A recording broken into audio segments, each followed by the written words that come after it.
all the teammates from each team will move on to the next round. Fairfield University, they'll go up against Western State Colorado University in the first round of the women's team competition. Then we'll see the University of Nevada at Reno up against Stanford University. All of the other teams involved have a bye through the first round, so they will begin their competition in the second round. This gives us a good opportunity to go ahead and run through the seedings. Ranked number 1 is Sierra Nevada College. Number 2, Rocky Mountain College. Number 3, Castleton University. Number 4, University of Connecticut, UConn, the Huskies with a strong showing coming into this. Number 5, Babson College. Number 6, we have St. Olaf College.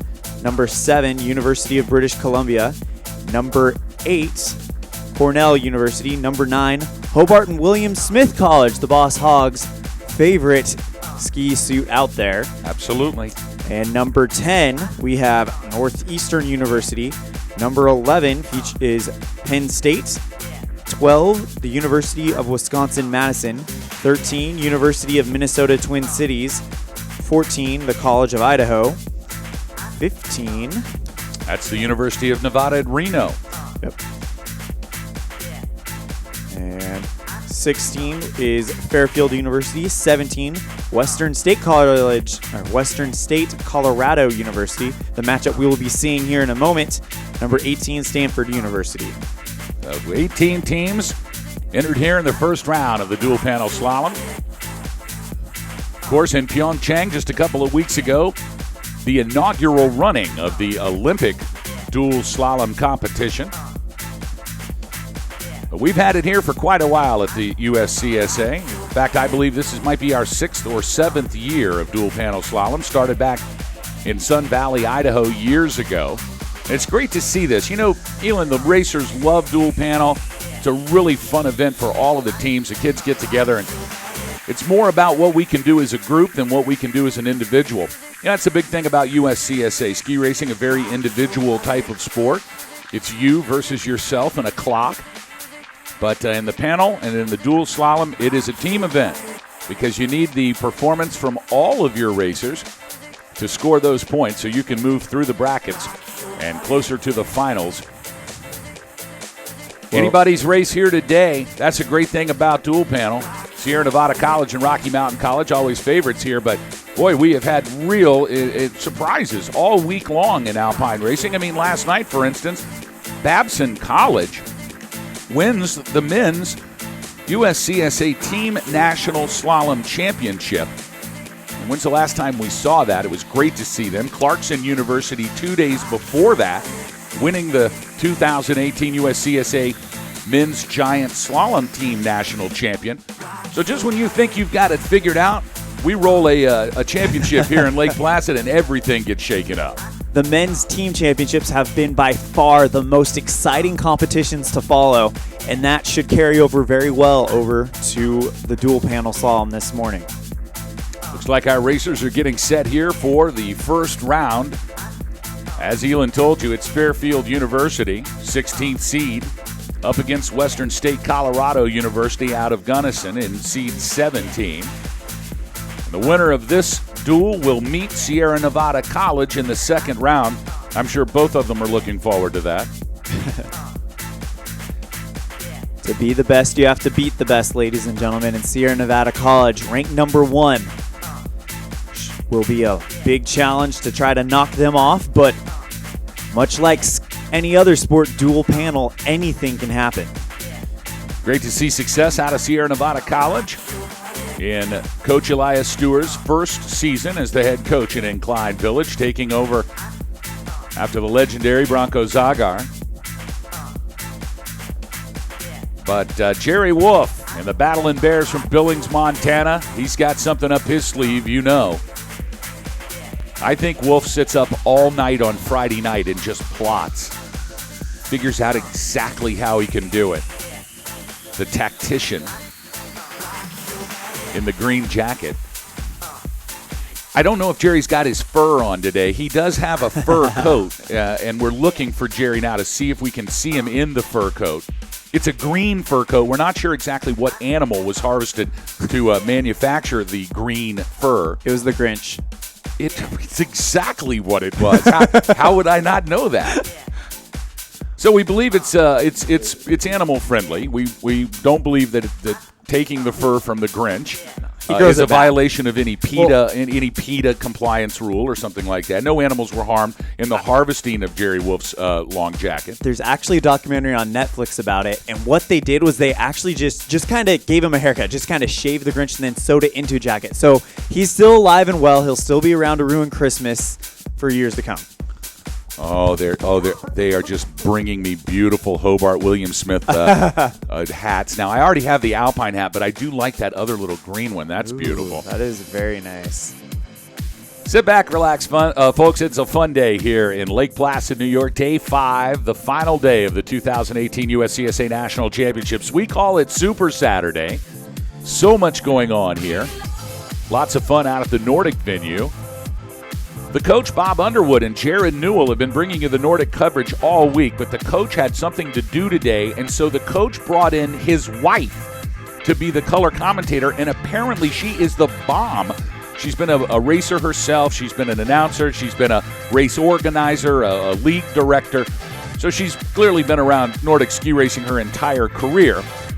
But we thought it was quite funny that Bob came to the broadcast meeting last night and said, "Hey, boss, I'm probably not going to be able to do this because I've got to go do this and do that, and it's just a last-minute thing. Would you mind if I brought my wife in?" And I said, "Coach, she's got to look better than you look on television because Bob's got a face for radio. He really does. He's got a face for radio." You know, that's like the pot calling the kettle black. Every time I look at the webcam, I think you and I definitely have faces for radio. But the great thing about Super Saturday is that it is a very special deal, and you don't realize how special something is until it's taken away from you. Last year, we did not have Super Saturday, so this will be the first one since 2016. All right, so we've got a guest here in the studio. We'll take a look in the studio cam, and here, bend down. We want to see you definitely have a face for television. See, this is why Boss likes to do.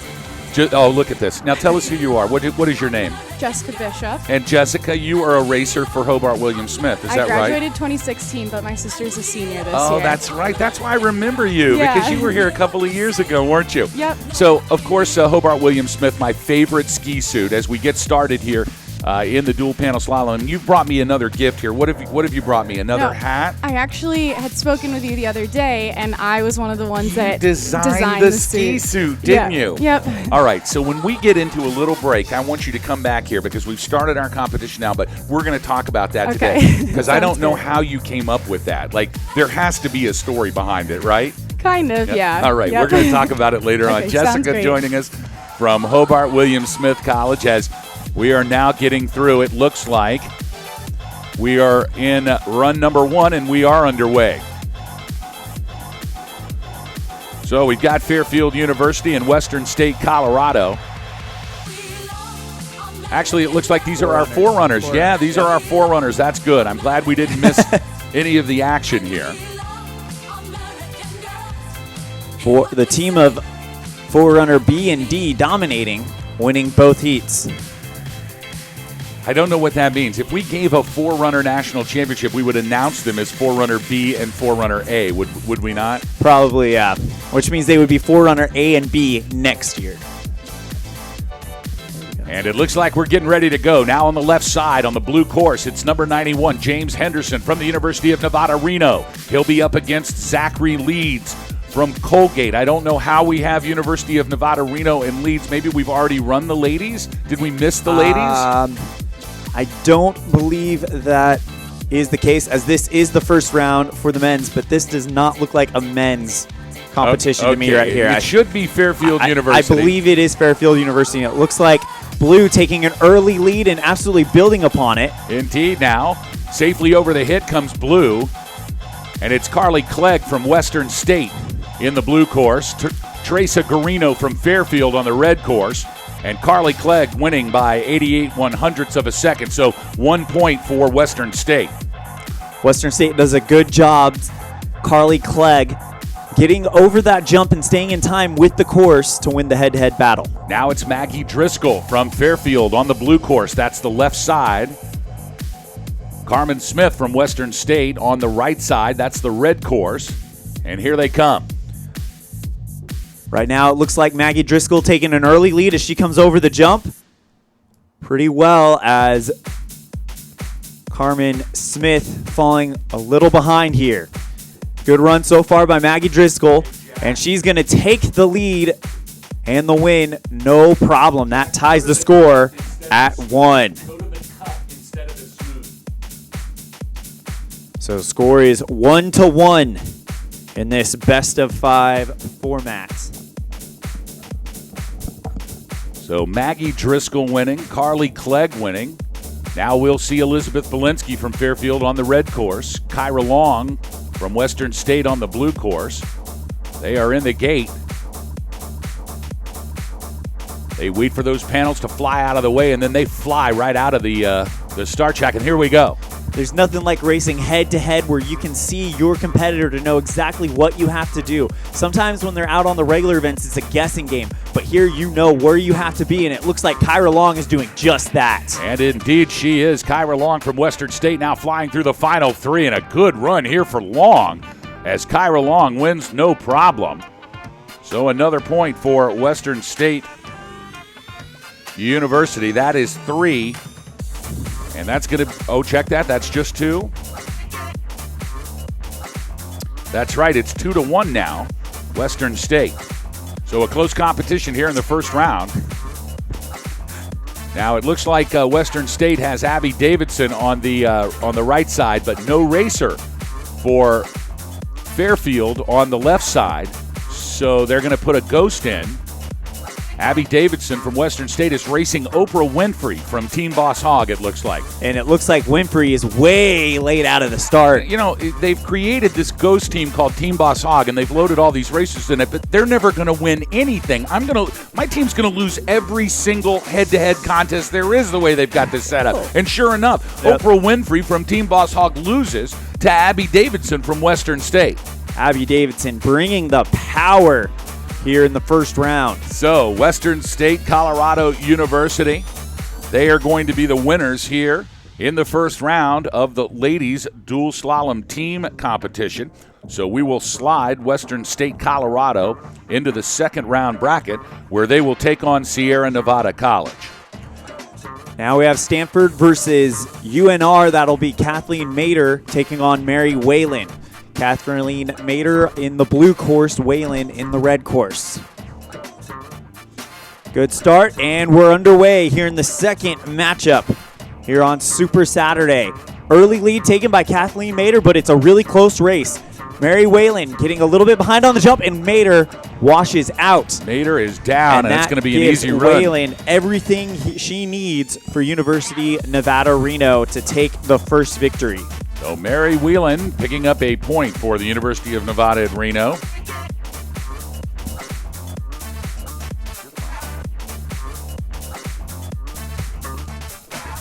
And there is Mary Whalen from Nevada Reno, bib number 81. Such a shame because Mader from Stanford got out really, really well, and she had a little bit of trouble at the bottom of that jump, and that's what cost Stanford the win. Now it'll be Perry Schaffner from the University of Nevada, Reno on the left course. That's the blue course. Alicia Janney from Stanford on the right course. That's the red course. Schaffner in bib number 82 and Janney in bib number 97 as they get set for their blast down this dual panel championship course. A windy Saturday here in Lake Placid. Temperature's only about 28, 29 degrees, but for the first day all week long, Elin, we have seen some high winds come in here to Whiteface Mountain, so it's a little blowy. We're hoping that that'll subside and calm down a little this afternoon, but certainly our first day of wind here at Whiteface, and we're back underway. Perry Schaffner in the blue course with the early lead. Schaffner looking really good over the jump, but here comes Janney doing everything she can to try to chase her down, but it looks like this is going to be an easy victory for Perry Schaffner. Perry Schaffner now across the stripe in first place, so she will pick up a point for the University of Nevada at Reno. That is 2 for UNR. Winner of this matchup will take on Jerry Wolf's Battling Bears, Rocky Mountain College.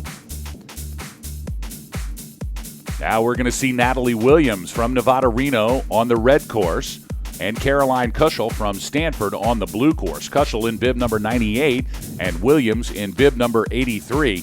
Kuschel from Stanford really needs to post a win here, as they are going to let it get away pretty quickly, as Nevada Reno already up 2 points, and here we go. And Natalie Williams takes a quick lead out of the gate, and she's going to come over that jump in first place, well ahead of Caroline Kuschel. Now Williams into the final 6 gates with a commanding lead, and it looks like Caroline Kuschel has gone down here. So an easy victory for Natalie Williams from the University of Nevada, Reno.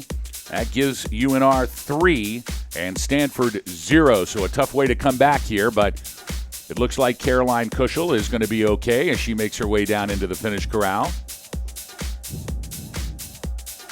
And so good news, I think, for the University of Nevada, Reno in the ladies team competition, as they are all together. As you can see, Elin, this is just one of those fun Saturdays. Everybody enjoying themselves out on Super Saturday here at USCSA National Championships.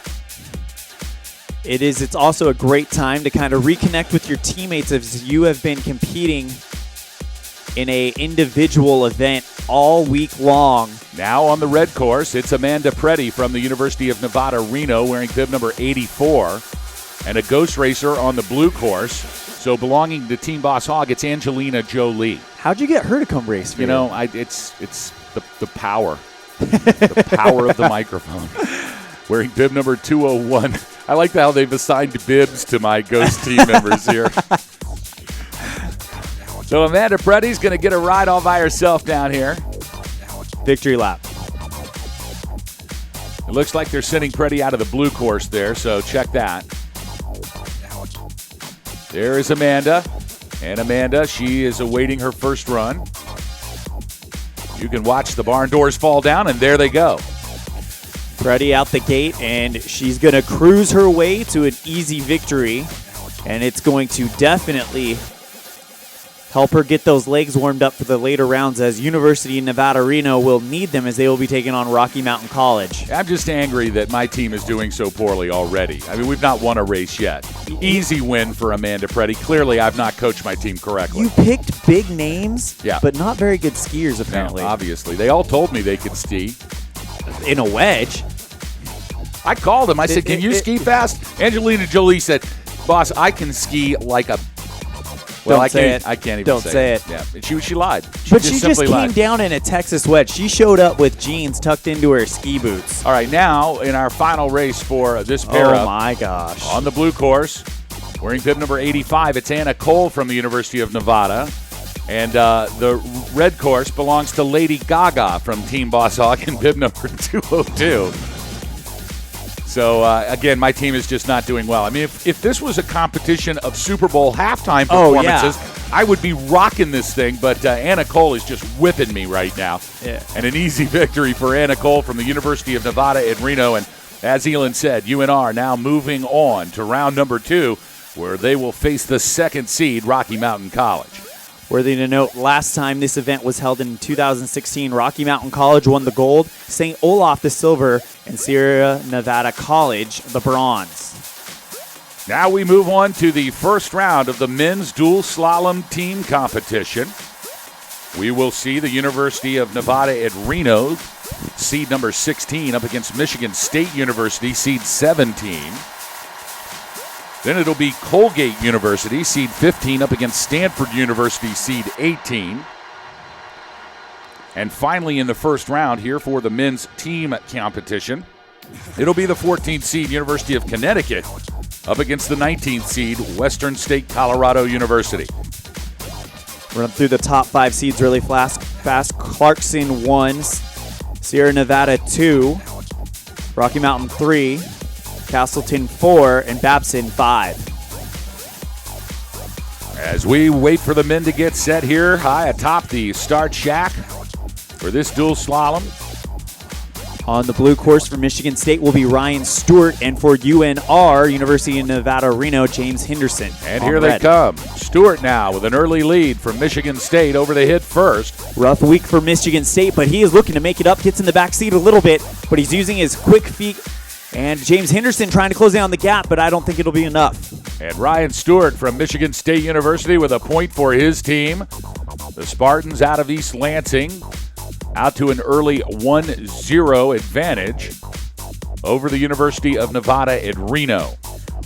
Winner of this matchup will take on the newly crowned national champions Clarkson University, who would love nothing more but to add another national title to that collection. So Stewart lays down the heat here in the first run for Michigan State up against James Henderson. Now it's Reed Lambris from the Nevada Reno on the blue course and John Stewart for Michigan State on the red course. Lambris in bib 92 and Stewart in bib 97 as they're ready to go. Lambris has been on fire this week, has put up good showings in both events he's competed in thus far, and we got a race going early here, boss. They are next to each other side by side.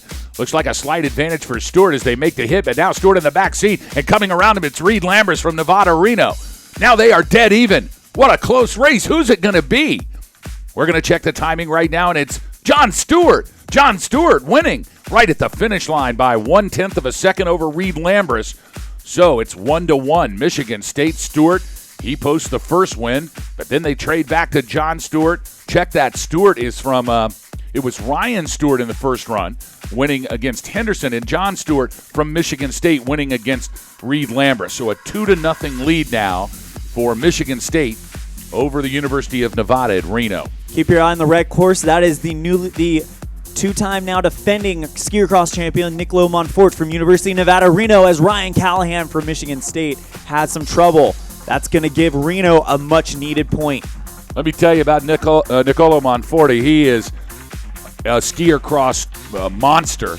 The real deal. Yeah, this is going to be no problem. Like, he loves stuff like this. He wishes that jump was about 6 feet taller than it is right now, so he'd really command an advantage. Nice to see Monfort out here for the dual panel slalom, wearing bib number 93. And a tough break for Ryan Callahan. So Michigan State still leading, but just by one, as Niccolo Monfort from Nevada Reno picks up a point for his team. 2-1, Michigan State over UNR. As they load the next two competitors into the box, Noah Haneker from Michigan State wearing bib 99 on the red course. Mikhail Proper from UNR in bib 94 on the blue course. Even though they're leading, I feel like Michigan State really needs to win this run. Otherwise, UNR is going to have quite the momentum rolling into the final. Well, it's an early start for Haneker, but now they're side by side. A tight competition here as the men make their way over the hit. Looks like Proper now with a slight lead and a tough run for Haneker from Michigan State. It looks like Proper, if he can stay clean, and no problems for Mikhail Proper from the University of Nevada at Reno. And so Proper ties it up as Haneker struggled after he made the hit. And it is a tight one here, 2-2 between Michigan State and University of Nevada Reno here in round one of the men's dual slalom team competition. On the blue course for Michigan State will be Braden Cleary. On the red course for University of Nevada Reno, Joel Kadurka. This one's for all the marbles to find out who will be moving on to the next round to take on Clarkson. Look at him down at the bottom. They are ready now. Who's it going to be? Kadurka on the right, Braden Cleary on the left. Here they come. Really close race right here as they get to the jump. They are nearly right on each other. Cleary with a little bit of a lead, but here comes Kadurka. Cleary and Kadurka driving to the finish line. Who's it going to be? And it looks like Cleary from Michigan State University, Braden Cleary, winning the rubber match. Wearing bib number 100, he'll take the point away from Joel Kadurka, and that will give Michigan State University 3 points against University of Nevada Reno's 2 points. So moving on to the second round, where they will face Clarkson University. It'll be the Spartans from East Lansing and Michigan State University. Moving on to our next matchup, Colgate University taking on Stanford. Colgate ranked 15th, Stanford 18th. As we await the start of this opening showdown between these two teams.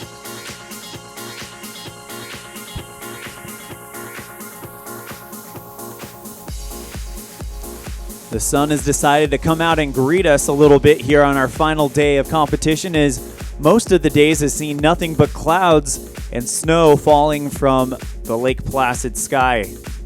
It has been gray and snowy every single day, but it's not been one of those Mount Bachelor, Bend, Oregon snowmageddons where we're getting 2.5 feet a day. It just came in beautiful increments, 3 inches, 4 inches, 3 inches, 4 inches. So at the end of the week, we had 2 feet of snow since we've been here, but it's been manageable, which has been wonderful for our competitions. Great hospitality from the folks here in Lake Placid, New York. We like to thank all of our friends over at ORDA. That's the Olympic Regional Development Authority. Those are the folks that run all of the old Olympic venues from 1980 here in Lake Placid. And what a treat they have been. Them in combination with the race crews here at Whiteface Mountain. Just a wonderful setup. We've enjoyed every minute of it. Meanwhile, back to action now. On the blue course, Nicholas Barbier from Stanford in bib 101. And on the red course, it's Colgate's Zachary Leeds in bib 86. Barbier loses a ski, and that's going to give Zachary Leeds an easy victory in the opening point for Colgate. So Colgate taking a 1-0 lead over the Cardinals from Stanford University. As we are set to see Dimitri Maxim from Stanford on the red course and Ezra Hornick from Colgate on the blue course. Big run here for Stanford. As we have seen, it's getting tough to climb out of an 0-2 hole. Stanford needs to equalize it up here. Dimitri Maxim versus Ezra Hornick. He's got his hand full. Hornick, a very good skier, boss. And here we go. Looks like a slight advantage for Hornick now. Hornick over the jump first, but Maxim, and Hornick's down. Is Hornick down? Hornick's gone down, and he's going to get past. Maxim's going to go right by him. So Maxim will take it easy and pick up a point for Stanford, which is exactly what Stanford needed. It ties things up here in round one of the men's team competition. 1-1, Colgate versus Stanford. Andrew Kofied taking on Eli Hiss. Eli Hiss on the blue course, Kofiad on the red course. Andy Kofiad, bib number 88 for Colgate. Stanford's Eli Hiss in bib number 103. Things knotted even here at 1. The Stanford team loves the position they're in. They're having a good time down there at the finishing corral. As we hit the slopes, and this is a close race. It looks like Kofiad with the slight advantage as we come over the jump. Now 6 gates to go for Kofiad from Colgate. And it looks like if he can keep it clean, he's going to pick up a point, and in fact he will. So a good run for Andrew Kofiad from Colgate. Your winner here in this round up against Stanford's Eli Hiss. Hiss has some problems right after coming over the jump, washed out of the course, and that equals an easy point for Colgate. Colgate leading Stanford here in round number 1, 2-1. And it looks like Stanford is going to equal this up as Javier Brenna has drawn Alberto Tomba from Team Boss Hog. My team is awful, and I've even got the best slalom skiers in the history of ski racing on my team. Tomba's obviously been eating way too much spaghetti and drinking red wine since his Olympic victory. And now he's just fat, and he can't even get to the start gate. Like, he can't even get up to the start gate. Like, Team Boss Hogs people can't even make it to the race. It's so bad. Now. Let's not take anything from Javier Brenna. He's here at the national championship. Brenna is a total champion. Look at him. He just whipped us again. Javier Brenna from Stanford University in bib number 104. That's going to pick up another point for Stanford. And so now it's all tied up. 2-2 from Stanford and Colgate. And it looks like it's going to get decided right now as the final racer for Stanford University's Ryan Rice in bib number 105. He'll be on the blue course. Here he comes. He's up against Scott Bakula from Team Boss Hog, wearing bib number 201. Bakula still hanging out down at the bar in the base lodge. He missed his race, missed his start. So Ryan Rice is going to have an easy time down here. He'll just keep it clean through the gates. And this is going to put Stanford University over the top as Ryan Rice makes his way in and picks up a first-round victory for the Cardinals from Stanford. And they will move into the second round. Now moving on to our next matchup. It's Bruce Diamond's Huskies from the University of Connecticut, 14th seed here in the men's team competition. They'll be up against Western State Colorado University in the 19th seed. Beck Heidemus from Western State on the blue course, bib 106. Aiden Riley on the red course, bib 81, and here they come. Aiden Riley, fast out of the start, has a good lead, but Heidemis is working hard to make it up, and he's caught him at the jump. 10 gates to go now as they fly down this dual panel course. Riley's still with a slight edge, and it looks like Adrian Riley's going to take it. He does. So a big point for the Huskies from the University of Connecticut, courtesy of Aiden Riley. Great acceleration right after that jump. As you saw, they were literally neck and neck coming over that jump, and then Riley just pours on the speed as he comes to the finish. Next up in the red course, we have Trevor Borgiorno from Western State Colorado University taking on Vlad Elis from University of Connecticut in the blue course. And here they come. They are dead even as they make their way over the first hit. Now a slight advantage to Elis. And Elis has skied out. He's missed a gate. That's the end for Elis. So all that Bongiorno has to do is ski clean, and he does. And Trevor Bongiorno from Western State Colorado University is going to pick up a point for his team here in round number 1. And it's now 1-1 going into round number 3. Brian Chambers from UConn over on the red course, and Andrew Bristow from Western Colorado University in the blue course.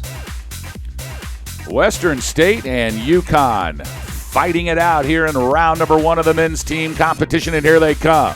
Off to an early start. It looks like Bristow from Western State has the slight advantage. But here comes Brian Chambers from Connecticut. Chambers now trying to drive to the finish line. This is a close race as Bristow now starting to flame it on. And it's going to be Bristow. Andrew Bristow with a great final 4 gates as Brian Chambers really pushing to try to catch up. He knew he was limited in the number of gates he had left, and he blew up. So a tough break for Brian Chambers as Andrew Bristow picking up another point for Western State Colorado. They lead the Huskies 2-1 here in round number 1.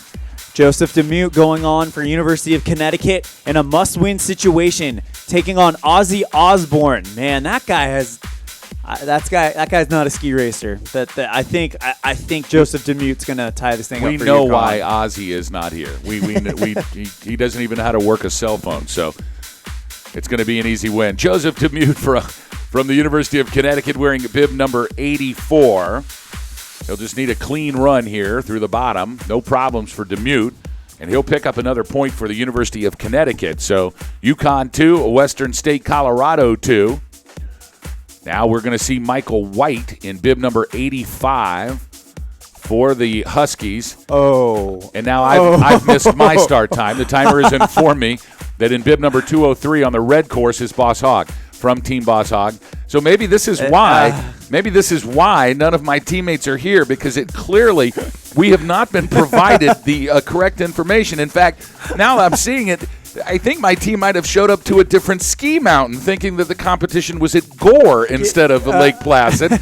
So we're going to call down to Gore and see how we're doing down there. Meanwhile, Michael White from UConn picks up the winning point for the Huskies. And Bruce Diamond's University of Connecticut Alpine team, they're going to move forward into round 2. So good job for the UConn boys. And we will now be moving back to the women's team bracket into the second round, where we will have some fast and furious action coming at our viewers here on the USCSA Broadcast Network. Round 2 is coming up as we have made our way through round 1, but now all of the teams in play. A lot of the teams having first round byes here in this dual panel competition. But now it is all packed out. Our first competition will be Sierra Nevada College, the Lady Eagles from Incline Village. They'll be taking on Western State Colorado University here in round number 2. Sierra Nevada, the overwhelming favorite going into this. Sana Ohunin, the newly crowned GS national champion on that team, and looking to put together a great performance so she can get another national championship, boss. Here we go. They're putting them in the gate. It's like the Kentucky Derby, lining them up there. I wish they had a big bell. If they had a big bell, they could ring the bell. And they're off.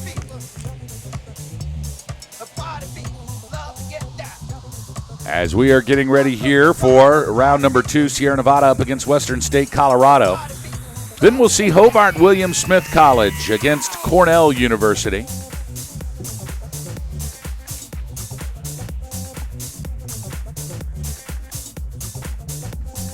Then University of Connecticut up against University of Minnesota Twin Cities, followed by University of Wisconsin at Madison against Babson College. That's going to be a great one. Then Rocky Mountain College is going to go up against University of Nevada, Reno, who beat Stanford in the first round. Northeastern up against University of British Columbia. We'll see Castleton against the College of Idaho. And finally in round 2, it's Penn State University versus St. Olaf College. Good time to remind our viewers that coverage of the snowboard giant slalom event happening on the snowboard channel here on the USCSA broadcast network. Sierra Nevada College, as we previously mentioned, ranked number 1, Western State, number 17th. Got a 3-1 victory over Fairfield in the opening round. And it looks like we are underway here with Casey Clegg from Western State, Colorado in the blue course, and Vilde Johansson from Sierra Nevada College in the red course, with Clegg taking an early lead. Clegg bringing it down, but it looks like Johansson is starting to shut it down. This is going to be a real close race as we hit the beam, but it's going to be Clegg who wins by just under a second. So Western State Colorado University gets the opening win. Ava Yazbek from Sierra Nevada College in the blue course. Carmen Smith from Western State Colorado University in the red course. Sierra Nevada needs Ava Yazbek to come through on this one if they would like to move on to the next round. Winner of this one will be facing on the winner of Hobart William Smith and Cornell University, and it looks like Carmen Smith from Western State Colorado University has some trouble, and that's going to provide Eva Yazbek a victory lap to get that point that they need, boss. Well, Yazbek's got to ski it clean, and she does. Across the stripe is Yazbek. So Yazbek will pick up an extra point here for Sierra Nevada. That's 1-1. They are all tied up here into the third racers in this round number 2 of the ladies dual slalom team championship. A lot of athletes having trouble just after that jump. That is a really tight turn that they have to make and set up for after taking to the air and coming back down. As we get our racers set here in the start shack.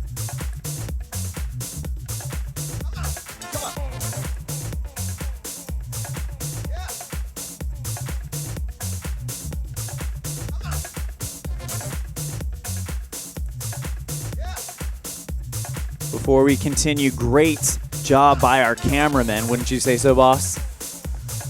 As much as I pay those guys, they better do a good job, right? Of course it's a great job. These guys are the real deal. Tim Devlin on our high camera at Alpine today. Mike Brown, the Brownie, on our low camera today. Cal Amott on our snowboard camera today. Of course, we want to mention, I don't know if they do this over at Nordic, but we should here, our Nordic camera operators. That's Justin Cortez and Doug Quimby. Mr. Alex Wallace, our studio director out at Nordic. And here we go as Sana Ahonen from Sierra Nevada College off to the early lead on the red course. Kyra Long from Western State on the blue course. Sana with an easy win here. All she'll have to do is keep it clean to pick up a point for the Eagles. And sure enough, Sana Ahonen will take a point away from Western State up against Kyra Long. And that is going to give Sierra Nevada a 2-1 advantage now over Western State. Still 2 racers to go. A really important run here for Western State Colorado University. They're going to need to get a point here to avoid being ousted by the Eagles from Incline Village. As mentioned earlier, Sana Ahonen, the newly crowned 2018 national champion in the giant slalom. As we get set here, the 4th set of racers between these two teams, Sierra Nevada and Western State.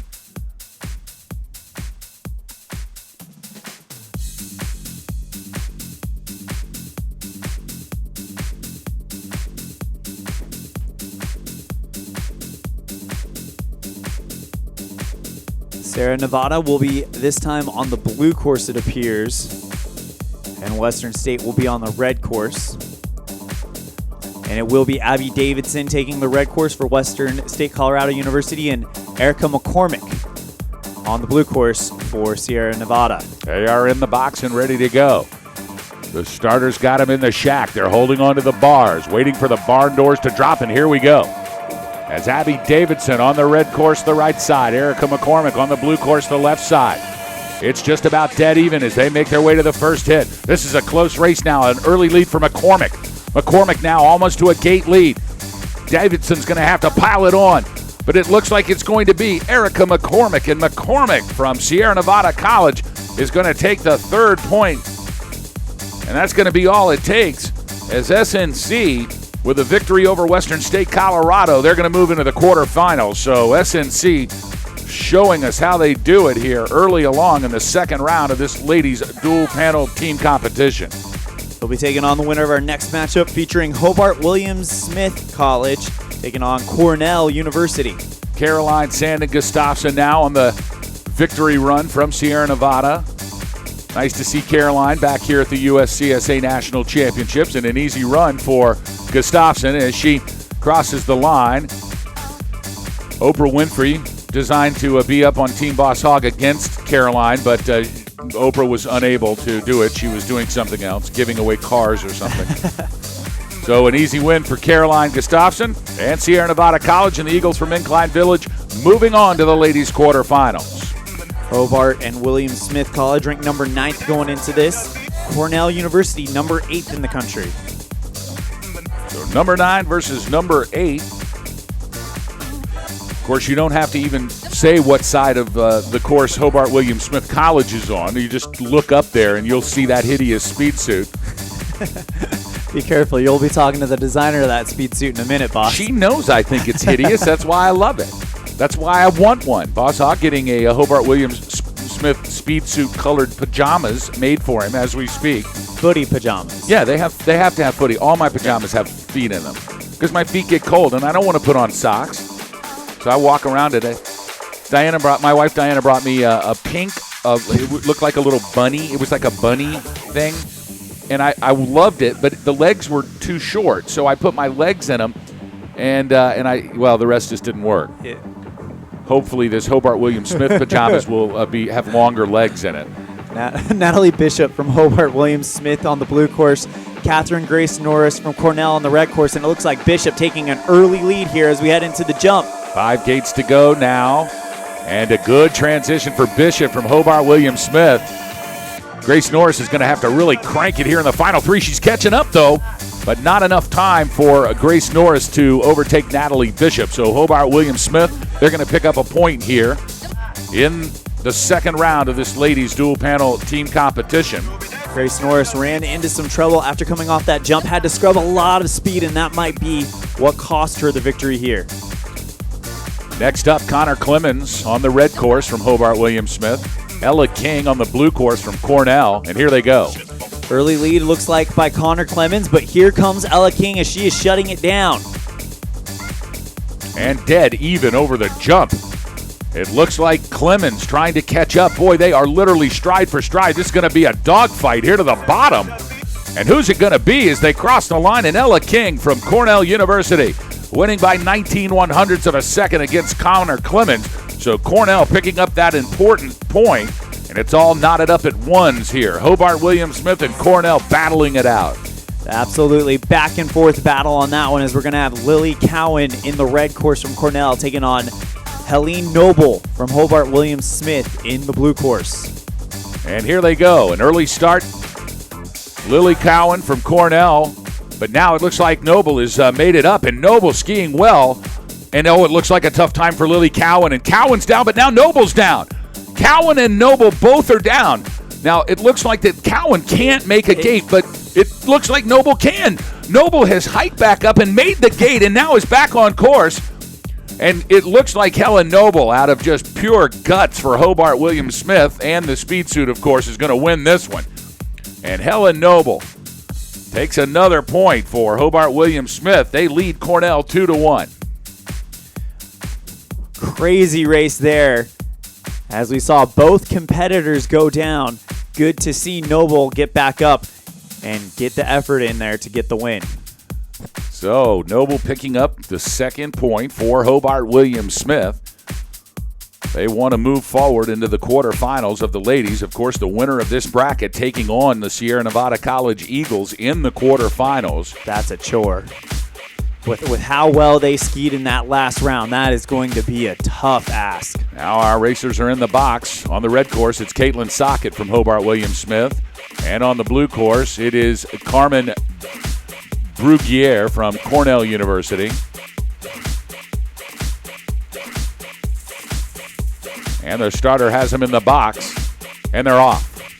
Big race here. Hobart William Smith can lock it away with the victory here. And right now, they look pretty close as they're about to head over the jump. Into the last 10 gates over the hit. Clean for both ladies. But definitely Bruguiere from Cornell with an advantage here. But it looks like Caitlin Sockett's now starting to pour it on. Caitlin Sockett, will she get it done? No, not enough time for Sockett to make up. So a good and important win here for Bruguiere from Cornell University. And that is going to knock things up here in the second round as Hobart William Smith has two, Cornell has two, one racer to go. This is the rubber match. This is going to determine who moves into the quarterfinals against the Eagles from Sierra Nevada. And it's going to feature Carly Fisher from Hobart William Smith taking on Elise Michaels from Cornell. Fisher in the blue course, Michael in the red course. Pretty fitting since Cornell is the big red as we head down. Now it's Fisher from Hobart William Smith with the early lead.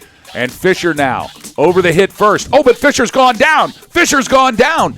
And Michaels has cleared. She's cleared the jump clearly, so she is going to ski now. All it's going to take is a clean run for Elise Michaels from Cornell, and she does it. Elise Michaels winning over Carly Fisher. Fisher was pouring it on from Hobart William Smith, but after the jump, she made the first turn, but then got in the back seat. It shot her out.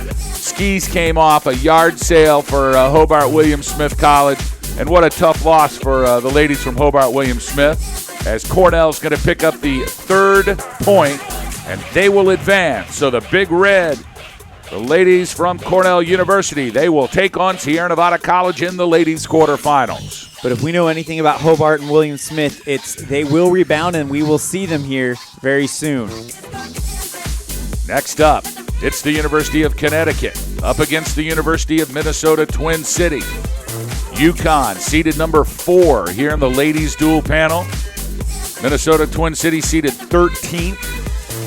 But as we have seen already today, Elin Olive, anything can happen. It can, and in the blue course, we have Emily Nash from Minnesota Twin Cities taking on Alexandra Skovran from Connecticut. Here comes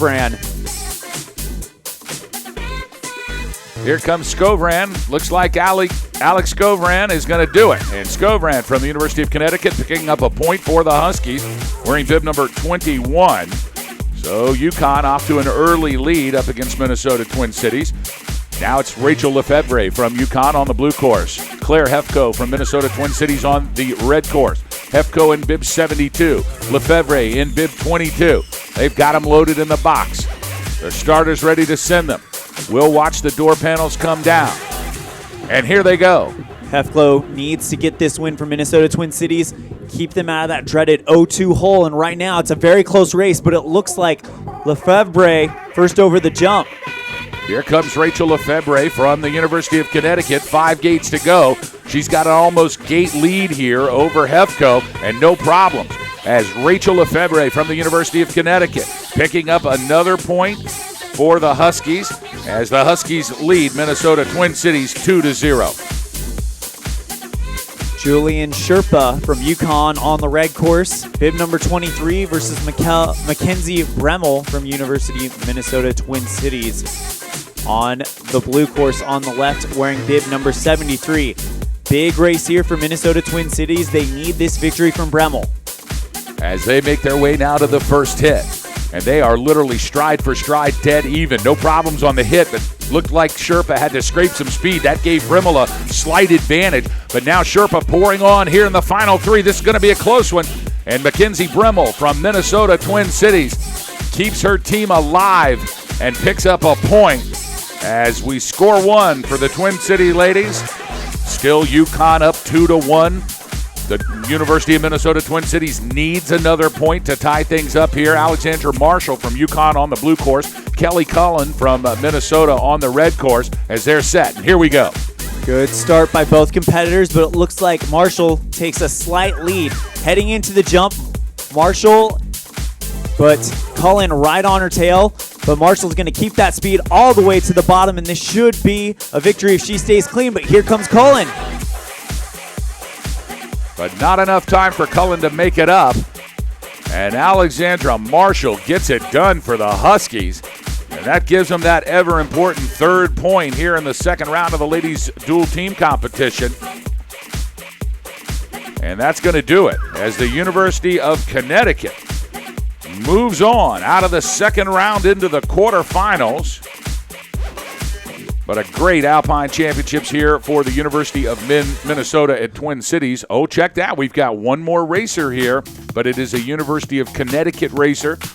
So it's just the bonus run here. Nothing that Minnesota Twin Cities can do. Skiing on the red course, of course, in bib number 203. That's Peekaboo Street on Team Boss Hog. She's still in Sun Valley. She refused to come to Lake Placid because I would not fly her first class. Lauren Sullivan, meanwhile, had to hike a little bit to pick that gate up. But she knows it's okay. Lauren knows that they are moving on to the quarterfinals. And a DNF for Peekaboo Street. Now that's a DNS. House, that's a DNS. Start. Did not start. They don't. Even, my team doesn't even show up. They don't even come here. Peekaboo, the 1998 Super G Olympic gold medalist, retired in 2002 after her appearance in the Salt Lake City Winter Olympics. And I did all of that without any notes, folks. Clearly you had that one memorized. I don't know what even to think about that.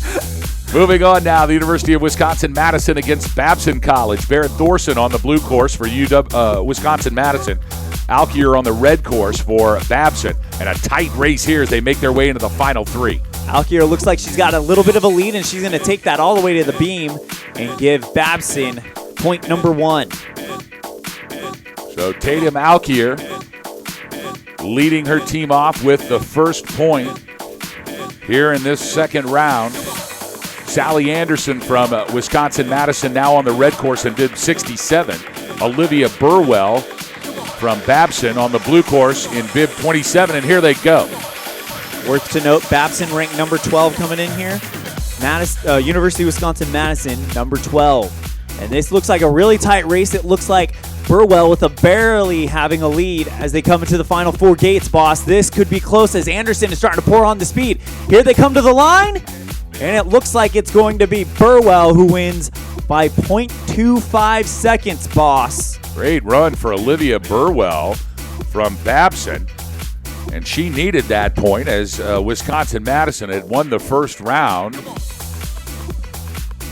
Check that. Tatum Alkier won the first round. So that is going to be 2 points for Babson and 0 points for Wisconsin.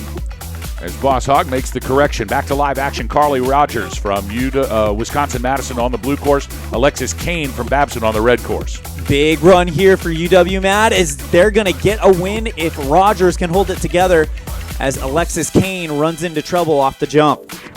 So a tough break for Kane. She had good speed as she made the hit. She landed but then got into the back seat.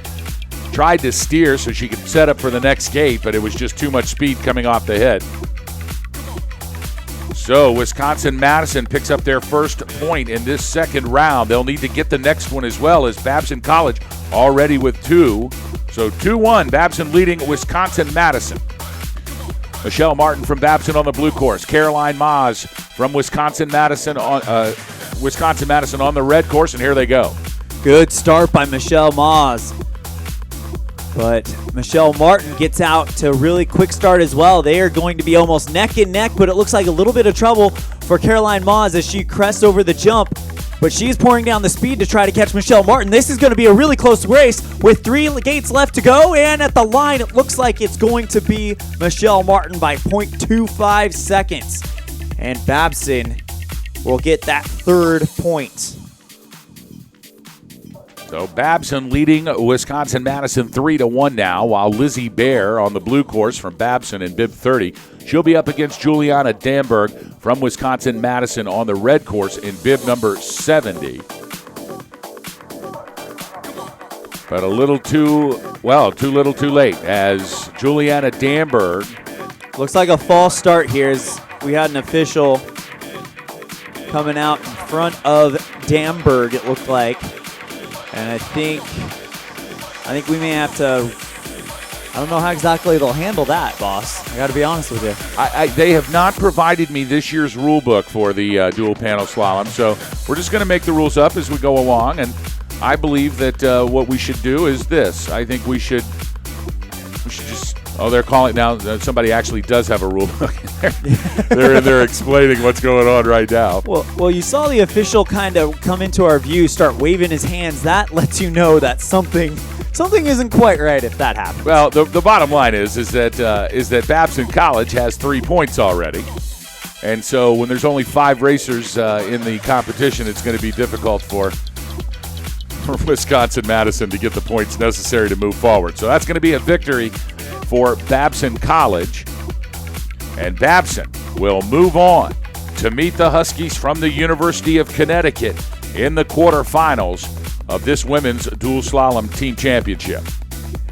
Next matchup featuring the number 2 ranked Rocky Mountain College taking on the number 15th ranked University of Nevada, Reno. Nevada, Reno won a 3-0 sweep over Stanford in the first round. Rocky Mountain College, as we mentioned at the beginning of the broadcast, the defending team champion in this event from 2016, the last time it was contested. Last year it was canceled due to horrible weather at Mount Bachelor, Oregon, or so I'm told by the man sitting next to me. Well, actually what it was is we had a bad day on Wednesday, so we had to reschedule the ladies giant slalom because we could not race on that Wednesday. And so we had to pick which one we had to cancel one because we couldn't run 2 complete races on a single day, and we lost an entire day of Alpine out there. So the USCSA organization got together and said, which one are we going to get rid of? We wanted to make sure that the individual championships had, the GS and the slalom had their runs. So we just moved everything back a day. And unfortunately, we lost the dual panel as a result of that. But at least we had all of the GS for the ladies and the men's, and the slalom for the ladies and the men's. Got all those in out there. But, I mean, it was snowmageddon, Nealon. I've never seen anything like it. It was really unbelievable. And, when you go ski racing, that's what it is. We race on the side of a ski mountain. So we can expect snow, and we can expect wind, and we can expect nasty weather. Yep. But we got all of that times 12 out in Oregon last year. I think it was a record year for snow. Meanwhile, back to live action here. It looks like that, I'm not sure what's going on. I'm not sure either. But we're going to see if our timers will send us some stuff down here. We'll give you some information. I can tell from our camera view that we have a skier from Rocky Mountain College in the gate for the red course right now. I'm not sure exactly what they're doing right now. All right. Okay, it looks like they're going to send Lizzie Bear from Babson down against Oprah Winfrey, who's getting another shot. So Babson is going to get another racer here, but they don't need it. They've already moved forward against the University of Wisconsin in Madison. So just a good practice run, and I don't blame them. I really don't. This is a tough run. Folks, it's hard enough to ski a slalom course down a steep pitch, but you throw a 4-foot jump in the middle of it and see how you like that. And it's not really going off the jump that's too bad. It's landing and then having a gate right in your face. So you can't just fly off the jump. Like, you have to set up. The entry has to be perfect. You really got to know what's going on. Back to live action now from Nevada, Reno. On the blue course, Mary Whalen in bib 81. It's Lisa Hiltula. We'll see her for the first time today here in dual panel from Rocky Mountain on the red course in bib 6, and here they go. Hitula off to an early lead. What a start by Hitula. Whalen starting to chase her down. Just a reminder, Hitula was crowned the national slalom champion for the women, and she is absolutely dominating this course, but it looks like Mary Whalen had some problems coming off the jump, and that's going to give Rocky Mountain College point number 1. No surprise from Lisa Hiltula, as Hitula will pick up the first point for the Battling Bears from Billings. Nevada, Reno making their way into the second round after winning against Stanford in the first round. Rocky Mountain seeded 2 here in the competition, so they had a bye in round number 1. It's the first time we've seen them. As we are going to get set here for the second of the 2 ladies in this Rocky Mountain UNR matchup. Boss Hogg and Elin Olaf on the call for you because we love it. Yes, we do. Super Saturday here on the Broadcast Network. Hope you're enjoying it. Snowboard GS. No audio on Snowboard GS, just the video feed, but we wanted to make sure Mom and Dad got to see that. We can only run one audio field when you've got finished corrals and PA systems that are next to each other, so I wanted to make sure we had some video highlights, though, and some live broadcasts. So tune in to the Snowboard channel. You can check out the ladies and the men's Snowboard Giant Slalom runs 1 and 2 here on the network. Rocky Mountain picking up a point. Hiltula laying down the heat here. So they lead Nevada Reno 1-0 as we get ready here for the second set of racers.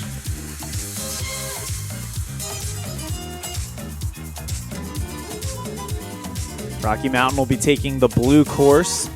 University of Nevada Reno on the red course. That's how it works. We flip every run. So that means in the next run you'll see Rocky Mountain on the red course. Well, and vice versa. actually, we flip by racers, not by rounds. Yeah. So the first set of racers, one team will be on one side, one on the other. Then when the next two girls come down, they flip sides. Yeah, that's right. Yep. Perry Schaffner from University of Nevada Reno taking on Emmeline Lafarge from Rocky Mountain College. Lafarge wearing bib number 7 on the blue course. Perry Schaffner from Nevada Reno wearing bib number 82 on the red course, and we're off. As they make their way now down the top half, 2 gates to the hit, and a close competition. Lafarge off the hit first, but Schaffner staying right with her. It is Schaffner and Lafarge in a dogfight. They are literally stride for stride, turn for turn. Here they come to the finish. Who's it going to be? It's going to be Perry Schaffner. Schaffner from Nevada Reno by 3/100ths of a second. What an incredible race between Schaffner and Lafarge. And so Schaffner gives her team at Nevada Reno their first point. And they're all knotted up at ones here in the second round. Natalie Williams now from Nevada Reno on the blue course in bib 83. Susan Becks on the red course from Rocky Mountain in bib number 8. Here they come. Susan Becks has had a rough week here at the Alpine venue, but she is the skier cross silver medalist from earlier this week. She's got the speed, and she's looking for redemption here at the Alpine venue. They're just about turn for turn again. This is a real battle between these two teams. And it looks like that Becks might have taken an early lead or a late lead here as they cross the stripe, and it is Becks winning by 0.10, so a tenth of a second victory for Susan Becks from Rocky Mountain College over Williams from Nevada Reno. And again, the Rocky Mountain College Battling Bears, they are up 2-1 here in round number 2. Hannah Peretti for University of Nevada Reno. Bib number 84 on the red course. Hannah Clancy from Rocky Mountain, bib number 9 on the blue course right now. Big run here for Nevada Reno. They got to equal it up here, boss. And off to an early start, it's Amanda Preddy. Preddy on the right side, but Clancy right back into it. And Clancy's now taking the lead. So over the hit, it is Hannah Clancy from Rocky Mountain College. And she's just got to keep it clean. Good form from Clancy. And it appears Clancy may pick up another point for the Battling Bears, and she does. So Hannah Clancy from Rocky Mountain College giving the Battling Bears 3 points here. As Linnea Basinger on the red course in bib number 10. Anna Cole on the blue course in bib number 85. This is the final group here between these two teams. And Rocky Mountain College is going to move forward into the quarterfinals. No surprise there, Elin, as Rocky Mountain comes into this competition seated at number 2. Meanwhile, our final racers coming down, Cole on the left, Basinger on the right. Basinger out to an early lead here. A good run from Linnea Basinger. Basinger just looked comfortable from top to bottom. As soon as that start gate dropped, she just did her thing.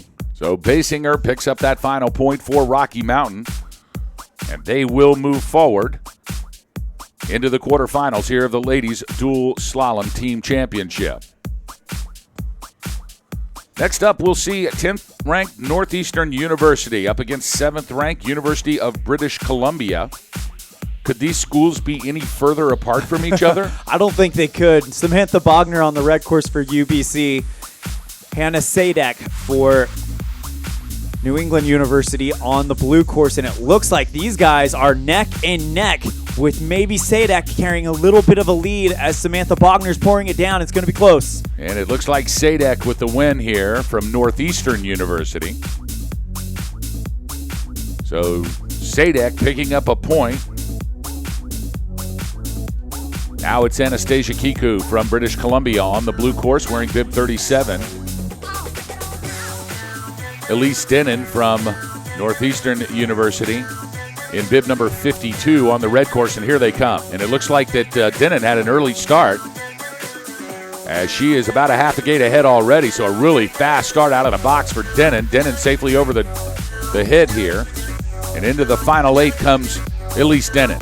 Denon pedal to the metal from the time the gate dropped and absolutely owned this course, getting that important second point from Northeastern. So a tough break for Anastasia Kiku from British Columbia. That's going to put Northeastern up 2-0 here in round number 2. So it is going to take a real performance from the final 3 skiers here from the University of British Columbia. Michelle Warner on the red course in bib 38 from British Columbia. It's all on her shoulders now. And here they come against Elizabeth Rankin from Northeastern on the blue course. Rankin looks to already have an early lead as we hit the jump, but Warner trying to close it down runs into a little bit of trouble as she comes over the gate, or comes over the jump. And now Rankin is going to cruise through and give Northeastern that third point. So Northeastern University, ranked number 10 here in the second round of the Ladies Duels Slalom Team Championship, taking the victory over the University of British Columbia. Meanwhile, our final racers, it's Marguerite Skaugen on the blue course for Northeastern and Olivia Meter on the red course. It looks like she too is from Northeastern, so they're just going to give these two a practice run here. But Northeastern is going to move on into the quarterfinals, where they will face Jerry Wolf's Battlin' Bears from Rocky Mountain College. And that'll be a big task as well. And then if they get past that, the road doesn't get any easier. They could be facing Castleton, College of Idaho, Penn State, or St. Olaf. All of those teams very, very capable.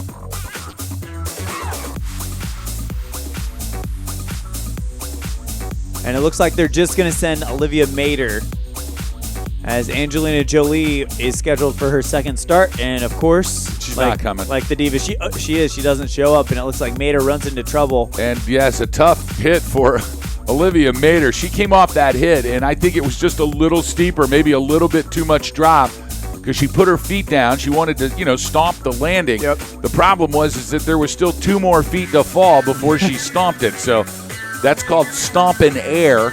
And then once you stomp air, then of course you're going to go forward, and that's exactly what happened. But she's okay, she's ready, and she'll be back for the next round, the quarterfinal round.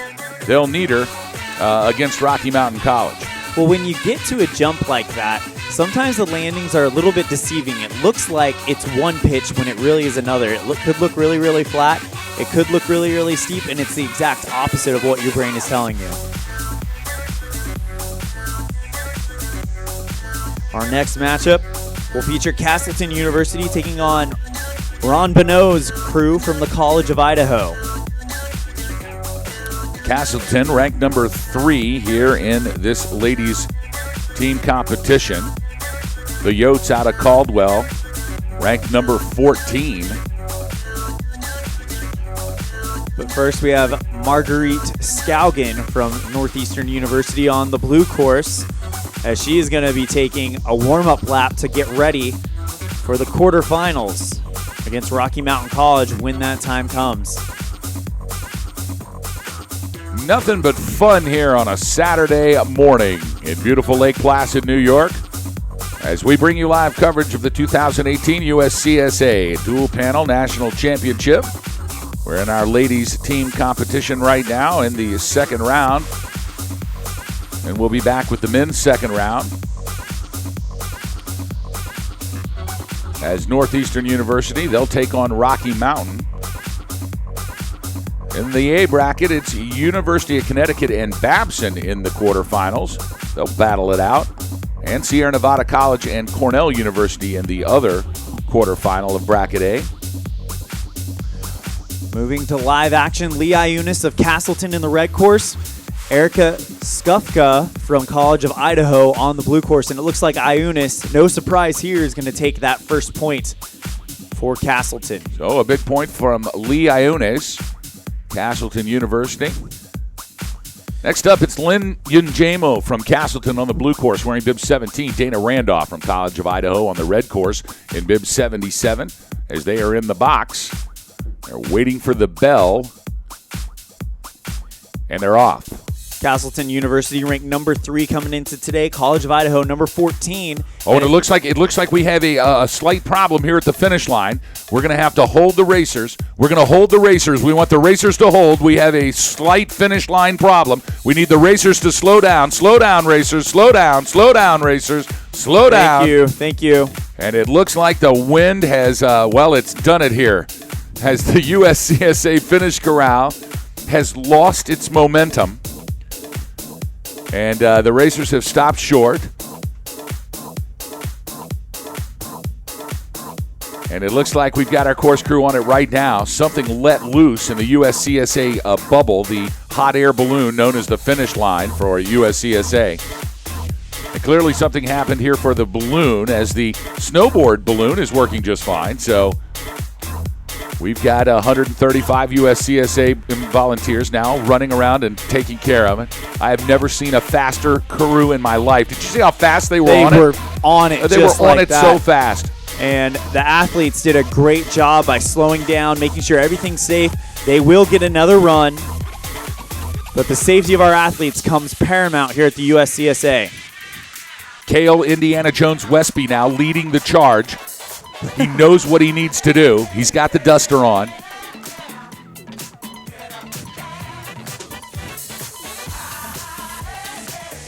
And it looks like they are going to put the air back into the to the balloon now. We're not sure what happened. Now, the way that these things work is that there's a huge trap door underneath the balloon, and that's how you get all the air out of it really quickly.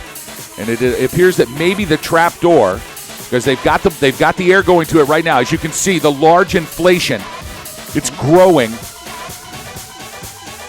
If you've not seen us set up the USCSA finish corral, you're getting an opportunity to do that right now. I'll tell you, folks, this is what makes this place so good. These are the best people on the planet Earth. As the Midwest Mafia is out just literally wrangling this thing like a bronking buck. And I'm glad everyone on television has the opportunity to see this because this is what it is. Yep. You know, you think these things are all easy peasy, right? Like, oh, it's just got to be easy to throw a ski race. Nothing will ever go wrong. Well, something goes wrong all the time, and you just never see it because we got these 50 people out there right now that are taking care of business. So hats off to the USCSA race crew, the Midwest Mafia. They are on it. Look at how many of them it's taking to hold that thing down. I think that they're trying to get James Ciadella to ride the balloon. They're going to put him on there like a large bronking buck. If James Ciadella could report to the balloon, they want to put you on it, James, and you're going to ride it. All right, so we're 27.5 mile an hour winds down the face here. Up to. Oh, beautiful. That's great. 10 miles an hour sustained, and then that 27.5 mile an hour wind gusts here at Whiteface today. So definitely not for the faint of heart, but apparently our balloon did not get the memo. So we are going to reload here. Clearly we've got a course hold. So we're going to go ahead and throw up the course hold banner here. We're going to leave the camera right here because this is a beautiful thing for people to see. Now, folks, let me tell you something. The one thing that makes the USCSA so great is our volunteers. Our volunteers, they are the best in the United States of America. I don't care what you put them on. Most of them, of course, work throughout the regular season in their specific regions, setting up races, conducting our competitions as the kids go through the regular season, then moving on to the regional championships, qualifying for nationals out of the regionals. It's the same set of volunteers, but they all get together here, and look what they're able to do. It takes a village, and, you know, we need more of you. USCSA Nationals is a great opportunity to really get involved with this national governing body from an inside level, and we need your help. These are the greatest people on earth, and you too can be one of them. So check us out at www.uscsa.com. You can contact us through email. You can give us a call. You can check us out on Facebook. But reach out because we would love to make you a part of this special team of people that make this event so special for these athletes. It really does take a village, and I am certainly glad and proud to be a part of this team. And it is only because of these people out in the blue jackets, the red jackets, all of these volunteers out here that are going to get this thing up in a 30-mile-an-hour windstorm. And sure enough, the USCSA finish corral is up and flying high once again. So stay tuned, folks. We're going to take a short break here. We're going to keep it live. We're on course hold. We're going to get things situated. And we'll be back with this big competition between the College of Idaho and Castleton University. We're going to take the runners that came out of the box. We're going to completely reset them. So no harm, no foul here. Going to get everything cleaned up in the finish corral. And when this is all put back together and we are underway again, you make sure you grab somebody in one of those blue jackets and thank them. And boss, just as an outsider's perspective, this is my first USCSA event, and I have not seen a person not smiling, not happy to be here. These are the nicest people you'll ever meet, and honestly, this is the way not just ski racing, but sports should be. Everybody having a good time and out here for the good of everyone else. And it looks like that they have got this thing back under control. It is like a large Macy's Day balloon. You remember Spider-Man flying through the streets of Manhattan and downtown New York City. You remember the year where somebody lost a hold of it and the thing like flew into the side of a building. These things are hard to manage, but not for us. We've got it under control here. So we're going to set the finish line again. We're going to have to do some time testing, make sure the beams are seeing each other. So there's probably about a 5-minute delay here, but stay put, folks, because Castleton University and the College of Idaho, they're going to battle it out here in the second round of the Ladies Dual Slalom Team Championship. Boss Hogg and Elin Olive on the call from the broadcast booth. Sit back, relax. We'll be back just momentarily.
just plain lazy, but he's always there at my side. I ain't much at cooking and sewing, but my man is crazy for me. I spend his money like there's no tomorrow. I'm a reckless girl, I agree.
Welcome back, ladies and gentlemen, boys and girls, here to the 2018 USCSA National Championships, as we are just about to come off course hold here as we bring you coverage of the dual panel slalom here from Whiteface Mountain. We are getting reset. We had to take down the large finish banner for the USCSA as wind gusts over 30 miles an hour straight down the hill at it, and instead of trying to keep a hold of this thing, we're just going to take it down so we can get back to live action and racing here.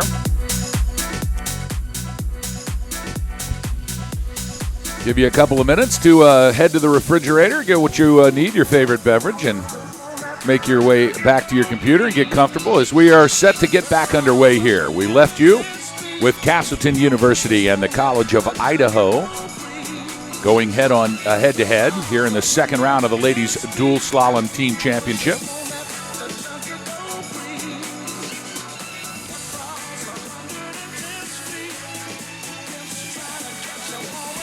And I got to tell you something, Elon Olive, that is one of the fastest turnarounds I've ever seen. Just long enough for us to take care of some natural needs and then get back to work, right, boss? That's right. Exactly right. College of Idaho taking on Castleton University. You can correct me if I'm wrong, boss, but according to my sheet, Lin Linjangmo won the first heat. Easy for you to say. Won the first heat, and they lead 1-0, and I think it was the second heat where we ran into that trouble. I think you're right. Okay, so Castleton up 1-0 here in this best-of-5 showdown. And as you can see, the racers, well, they look like they're getting comfortable up there, so it's only a matter of time before they drop those gates and we are back to national championship action. March Madness, USCSA style. Lynn Jinjamo from Castleton did get the first point, so Castleton over the Yotes in Caldwell, 1-0. You're watching the 2018 USCSA National Championships here from the Alpine venue in Lake Placid, New York. Glad you're joining us on the network. USCSA.com, that's the place.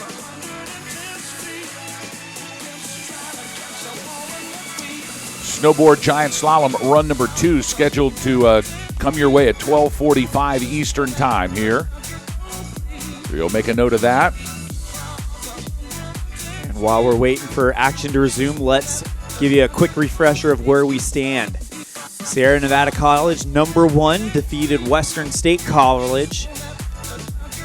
They will take on Cornell, who beat Hobart William Smith College. University of Connecticut, ranked number 4, beat University of Minnesota Twin Cities. They will take on 5th-ranked Babson College, who beat University of Wisconsin-Madison. And then number 2-ranked Rocky Mountain College beat number 15th-ranked University of Nevada, Reno. They will take on Northeastern College, ranked number 10, who pulled off the upset, beating number 7 University of British Columbia. And that brings us to our present situation. Number 3, Castleton University, taking on number 14, College of Idaho. Castleton up 1-0 currently. Now it appears that the Midwest Mafia may just move straight over from Alpine here to snowboard. As Chris Shimeko is over there holding the snowboard bubble all by himself. Chris, don't let that thing. Yeah, don't let that thing take you away. It will literally carry you away Into the Maryland of Oz. So I think that's going to be the next stop here as we are in the break between run number 1 and run number 2. Dual corrals here at the bottom of the Alpine finish. We are running the snowboard giant slalom competition on the left corral and then the Alpine dual panel competition on the right corral. There's a good look at the giant slalom snowboard competition as we are having 4 runners on the course to make sure we're ready to go for this. And it looks like we will be resuming live action here momentarily.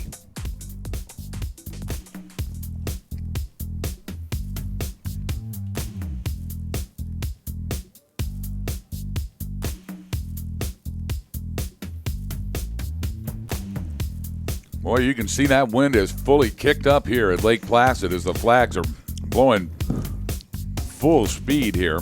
Report we got was 10-mile-an-hour winds with gusts up to 27.5 miles per hour. Wow. No joke out there.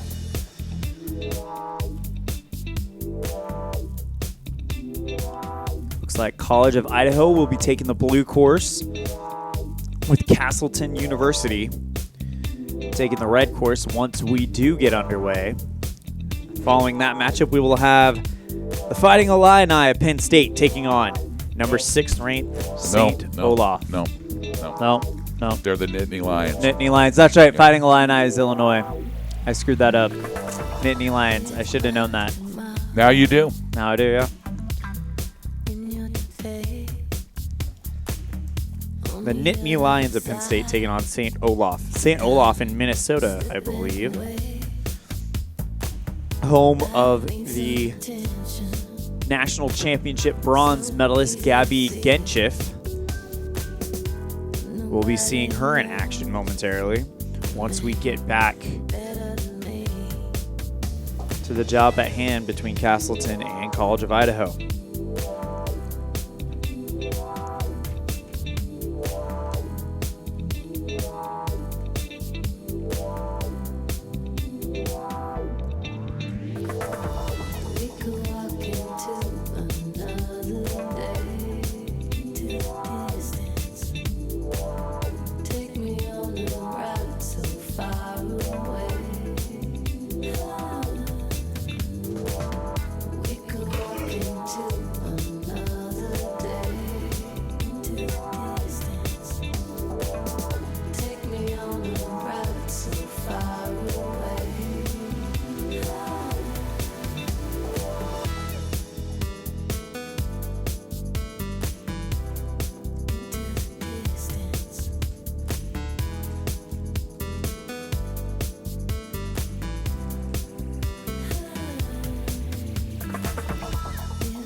Castleton University coached by Chris Etter, and of course, College of Idaho coached by Ron Bonneau.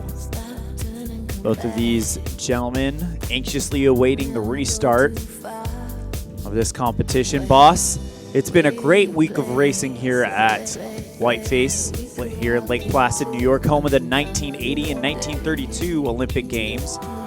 The runs we've been running on, historic venues that have seen greatness from the likes of Enmark Stenmark and, of course, Phil Mayer of the United States of America. Just an absolute honor to be here with you. But Boss is taking a bit of his lunch break right now, so he can't respond. He's not giving me the cold shoulder, so you guys don't need to worry about that. No, I just have my microphone off, but I am chewing Doritos. I will tell you that. You got this one, kid. You go. I love it. I gotta say, it's one of the most intimidating things coming into an environment where I'm sitting next to a literal living legend. No joke. Our people at home who have never been to the USCSA need to know that this man runs the show. Everyone knows his name. No, you know what it is? I love this thing like all the other people who work here. But I'm just a lucky guy who gets to hold the microphone, and I get to do the awards and be a part of it that way. But I can assure you that my contribution is no greater than the other 150 people that are here. These 6 guys that are out here on this side holding this banner, just as big as Boss Hogg. Those 7 guys over there holding that one, just as big. 30 people who set that race course right there. Just as big. Yeah, man, it takes a village. And that's why I always like to make sure people know that this is a whole bunch of people going on, a whole bunch of love here at USCSA. And it starts with the athletes and their coaches and the parents that put these kids inside these programs. And it starts early. I remember we had Scotty Jr. My son is 26 on his next birthday. And we put him on skis when he was 3, maybe 4 years old. And we had him at the mountain, inside the little bubble cover program. I think he was, 7 or 8. And he did it his whole life. Went to ski academy, was a good ski racer. Now he jumps out of airplanes and is a ranger in the 82nd Airborne of the United States Army. And so it's just a lifetime of, I think, of people who bring people. And it turns into something like this. And it does take a village. And this is the best village I've ever been a part of. And I just love it. And I can tell you've been here this is your first year here. And I know you love it. And we had 17 guys on our broadcast crew this year, and I know they loved it. And all you have to do is just come and be around something so special, and it gets in your blood, and all of a sudden you get rewired that way, and you can't stop. You don't want to spend – I'm going to tell you a story. There are people that we're seeing right here as they're managing some venue preparation as we're about to get started here again, and we are getting started again. We'll finish up those stories in a minute. Back to live action now. And bib number 78 on the blue course, it's Elise Barant from the College of Idaho. She'll race against Megan O'Shea from Castleton University in bib 18, and here we go. It looks like Barant out to an early lead.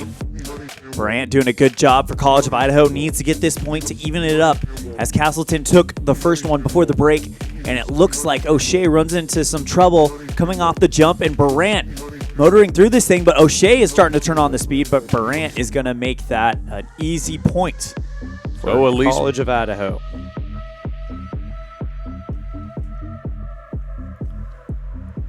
Next up, we will see Castleton University's Kirsten Crook and bib 19 on the blue course. Remember, blue is on the left, red is on the right. Beth Mixon from College of Idaho and bib 79 on the red course. Starters got him in the box. They're holding on, getting ready to pull through the barn doors. It drops, and here we go.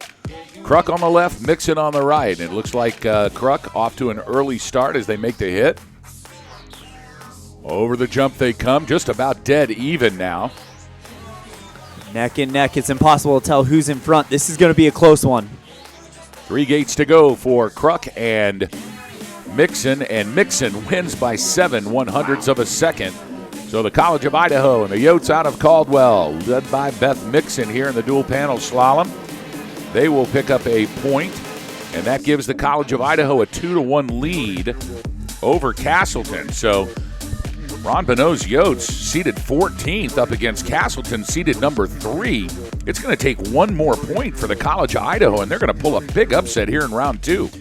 And if you get a big upset like this early in the tournament, it builds that momentum, that builds that confidence. You never know what could happen. Kylie Mackey from Castleton on the red course. Mary Totten on the blue course for College of Idaho. They're, again, dead even as they make the hit. Now Mackey with a slight lead. Big run here for Castleton. They need Mackey to score this point from, and it looks like it's going to happen. And Mackey crossing the stripe first.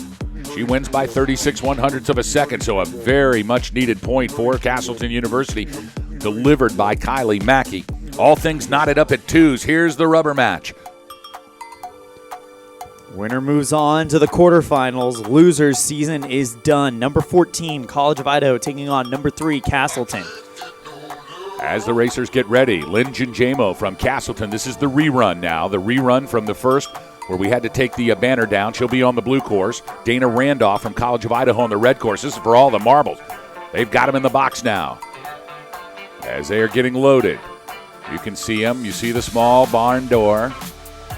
That thing drops out from their feet. They pull off the handles and then shoot themselves into the run. And, I mean, it is literally a turn as soon as you're on course. You are setting the edge for that first blue gate. Not a lot of time to think about your moves. Luckily, it's a straightforward set, but that jump seems to be the biggest challenge on course for the racers today. And here we go for all the marbles now. Ginjamo on the blue course, Randolph on the red course. It looks like Ginjamo is out to an early lead. She's just got to keep it clean now. All Ginjamo has to do is keep it clean, and they're going to move on. Castleton's going to go forward, but here comes Randolph now. Randolph from the College of Idaho, but not enough time. And Lynn Ginjamo, the hero from Castleton University, picks home the 3rd point, and that is going to thrust Castleton forward into the quarterfinals. A great run from Lynn Ginjamo. And now we move on to our next matchup and final one in the second round here of the women's team event. It'll feature Penn State Nittany Lions taking on St. Olaf. Gabby Gernchiff wearing bib number 31 in the red course for St. Olaf, and Robin Durr, bib number 56 for Penn State in the blue course. Here is Robin Durr in her last collegiate competition. What a great storied career for Robin, her sister as well, Heather. They've been rocking Penn State University for the last 7 years. Talking about Gabby herself, she's had quite an up and down national championship. Was in perfect position to challenge Sana Ohonen during the GS, but crashed on the second run, came back and won a medal 2 days later in the women's slalom.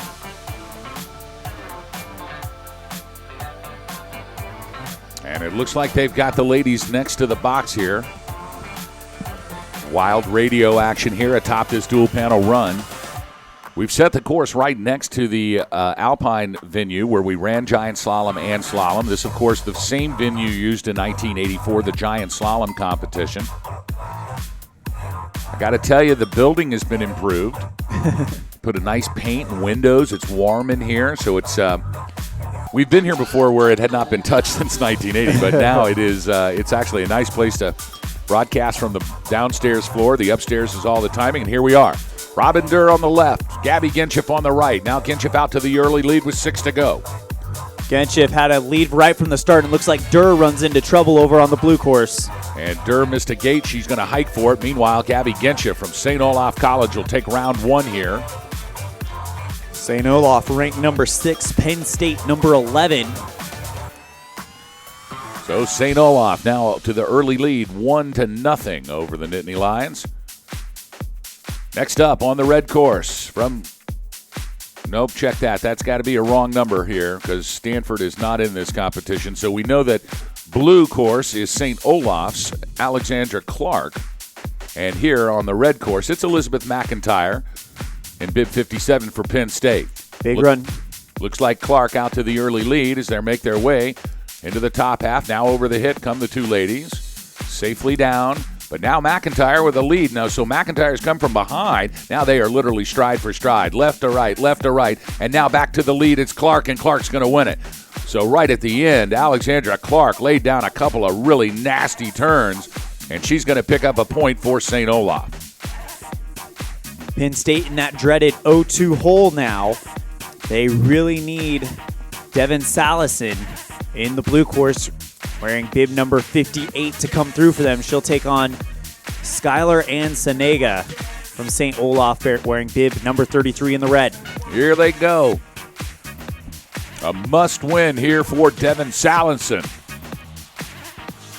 And Salison needs to go ahead and pour it on because Senega has taken a lead here on the red course. It looks as if that lead is growing, and I think Senega, if she can stay clean, is going to make it to the beam first. And by 16/100ths of a second, Skylar Senega from St. Olaf College is going to thrust her team, the 6th-ranked women's team here in the dual panel slalom, into the quarterfinals. And indeed, St. Olaf, they'll go up against Castleton University in the quarterfinals, part of the B bracket. Meanwhile, Kelly Flack on the red course, and Eleanor Goodnow on the blue course. Goodnow for St. Olaf and Flack for Penn State. Slight lead for Flack as they come over the jump. Goodnow pouring on the speed, though, trying to make it interesting. 5 gates to go for both ladies, and it looks like Kelly Flack, and Flack is going to make it through first. So a point, but it's just a point too late is what it is, as St. Olaf has already achieved their 3 points, and they will move forward against Castleton University. So that fills up our ladies' quarterfinals here in the women's dual panel team competition. In the A bracket, we'll see Sierra Nevada up against Cornell University and the University of Connecticut against Babson. And in the B bracket, Rocky Mountain College will fight against Northeastern University, and Castleton University will go up against St. Olaf. So a strong quarterfinals, Elon, for these ladies in the dual panel team. Very strong. Meanwhile, back to live action. Catherine Kuma wearing bib number 60 on the red course for Penn State. Tisa Pavlovich for St. Olaf wearing bib number 35 on the blue course. It looks like Pavlovich with the lead, and that's going to complete the win for St. Olaf. They'll take it 4-1. Next up, we'll move back to the men's dual slalom team championships. We've got our second round set. Our first group, we'll see Clarkson University. They are the ranked number 1 here for this dual panel tournament. They'll go up against Michigan State University, who move forward after beating the University of Nevada, Reno in round 1. In the second group, University of Wisconsin-Madison, ranked number 9. They'll go up against the Yotes from Caldwell and the College of Idaho. In the third bracket, Castleton University, ranked number 4 for the men. They'll bring it against Washington State University. Give us an opportunity to see Kai Yamamoto back here once again. In the fourth group, Penn State University, ranked number 12. They'll go up against Babson College. Babson with an incredible evening at awards last night. And Gregory Murray's going to win the first round here as Ryan Stewart, before the jump, ran into some trouble. 1-0 Clarkson.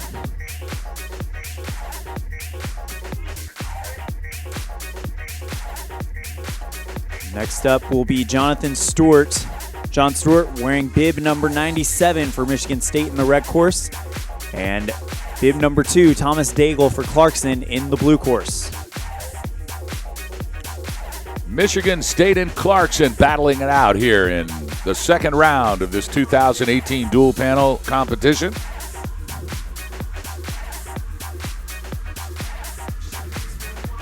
And they're off as we go to the first few gates. A little bit of trouble for John Stewart, but he gets over the jump first. But Thomas Daigle right on his tail, and it looked like Stewart hangs a ski around a gate, and that's going to be another win for Clarkson as Thomas Daigle will get this one, boss. Stewart had a good run going there, Elin. He came off the hit, and he was just positioned a little bit outside the gate. And he tried to step on the edge, and when he stepped on the edge, it was, that was the end of it. So, tough break for Michigan State. They're down 2-0. They really need a good run out of Ryan Callahan now. Callahan on the blue course in bib 98. Andrew Yoven from Clarkson University on the red course, and here they come. Yoven out to an early start. Yoven, one of the strongest skiers in this field, gets in the backseat a little bit as he drops over the jump, but he's looking good, has a lead, gets in a little bit of trouble there, but Ryan Callahan from Michigan State skates off course. Yes, he does. An easy win here for Andrew Yoven from Clarkson. That's going to give Clarkson the magic 3. And Clarkson University is going to move forward into the quarterfinals. Ryan Riley wearing bib number 4 on the blue course for Clarkson, taking on number 99, Noah Honecker for Michigan State University on the red course. And here we go. Riley out to an early lead, although it looks they are turn for turn. Yeah, now Riley over the hit just a split second before Honecker. And Riley skiing well here into the final 3. No problem for Ryan Riley from Clarkson University. And they will move on into the quarterfinals of the A bracket of the men's dual slalom team championship. Our next group, University of Wisconsin-Madison, they're seated number 9. They'll go up against Ron Bonneau's College of Idaho in 8th seed. The winner of that's going to face Clarkson University in the quarters. Lucas Underkoffler on for College of Idaho in the red course, wearing bib number 41. Number 100, Braden Cleary. I'm not sure that's right because I don't believe. Nope, it'll be Ozzy Osborne taking on Braden Cleary. Oh, there's one final Michigan State racer here. One more final Michigan State guy.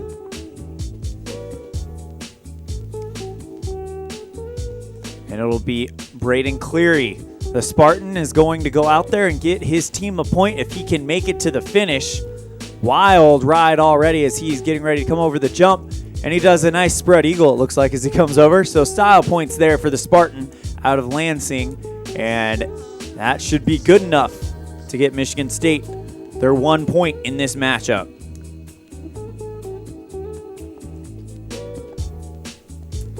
Ozzy Osborne, of course, did not even show up. No, he didn't wake up.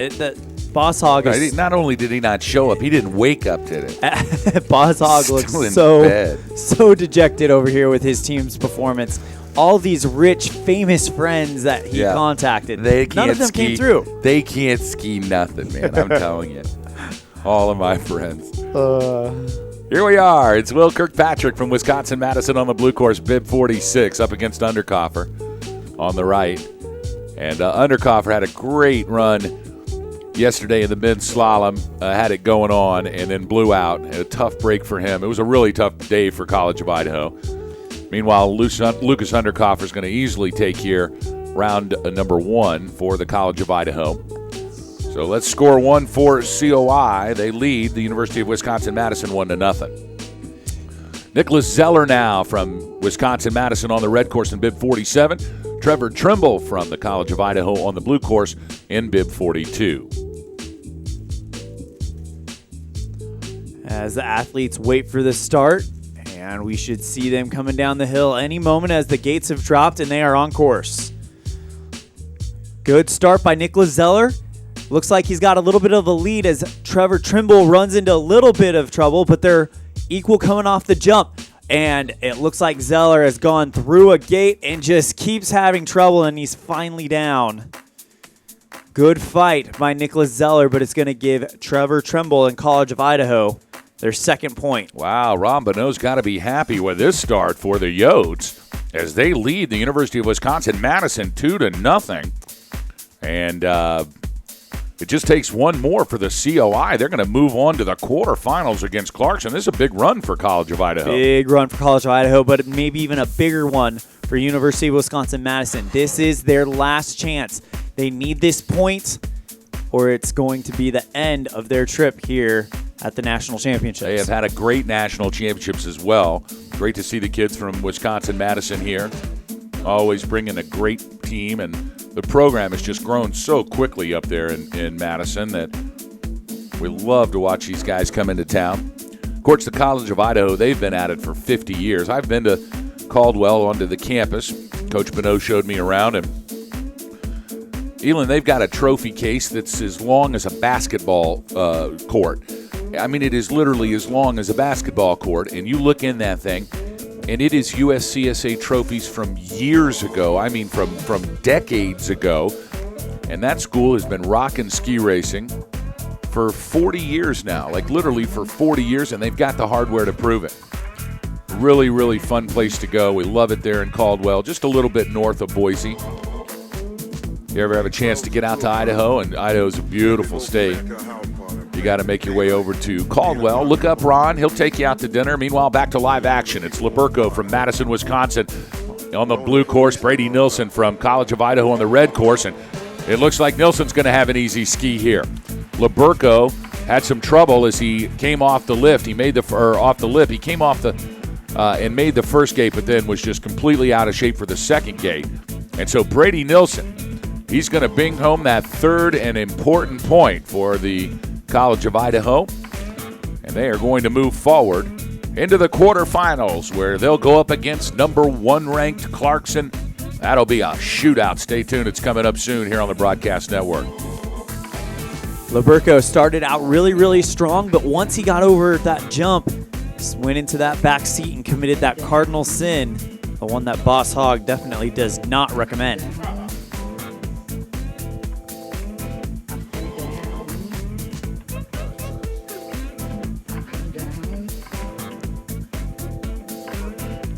It's a perfect opportunity to thank the Midwest Mafia once again. David Udy in the small duster, right next to Cale Westby in the large duster. That's Indiana Jones right there. It's Indiana Jones. It's big Indiana Jones and then little Indiana Jones. All right. But I think the hat just absolutely makes the outfit for. It's like Indy and Mini Indy is what it is. Indy and Mini. Yeah. Let's see what we got coming up next now. It is Castleton University ranked number 4. They're going to go up against Washington State University ranked 13th here in round number 2 for the men. Then we go from there to a house party and play daylight, 8 o'clock in the morning. As long as the people want to party. As long as the police didn't run us out. Just listening to the lyrics of this song, this one's interesting, boss, I gotta say.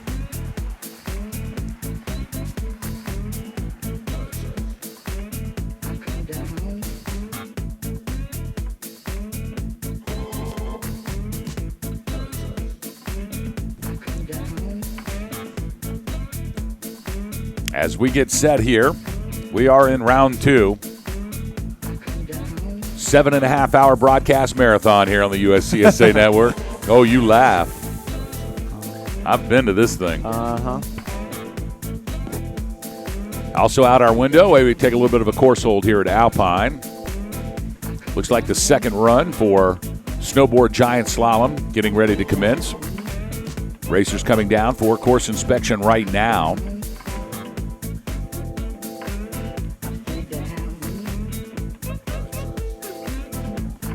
National champion will be crowned over on that course in the snowboard giant slalom. That run planning on commencing in about half an hour, 12:45 Eastern Standard Time, as we are back underway.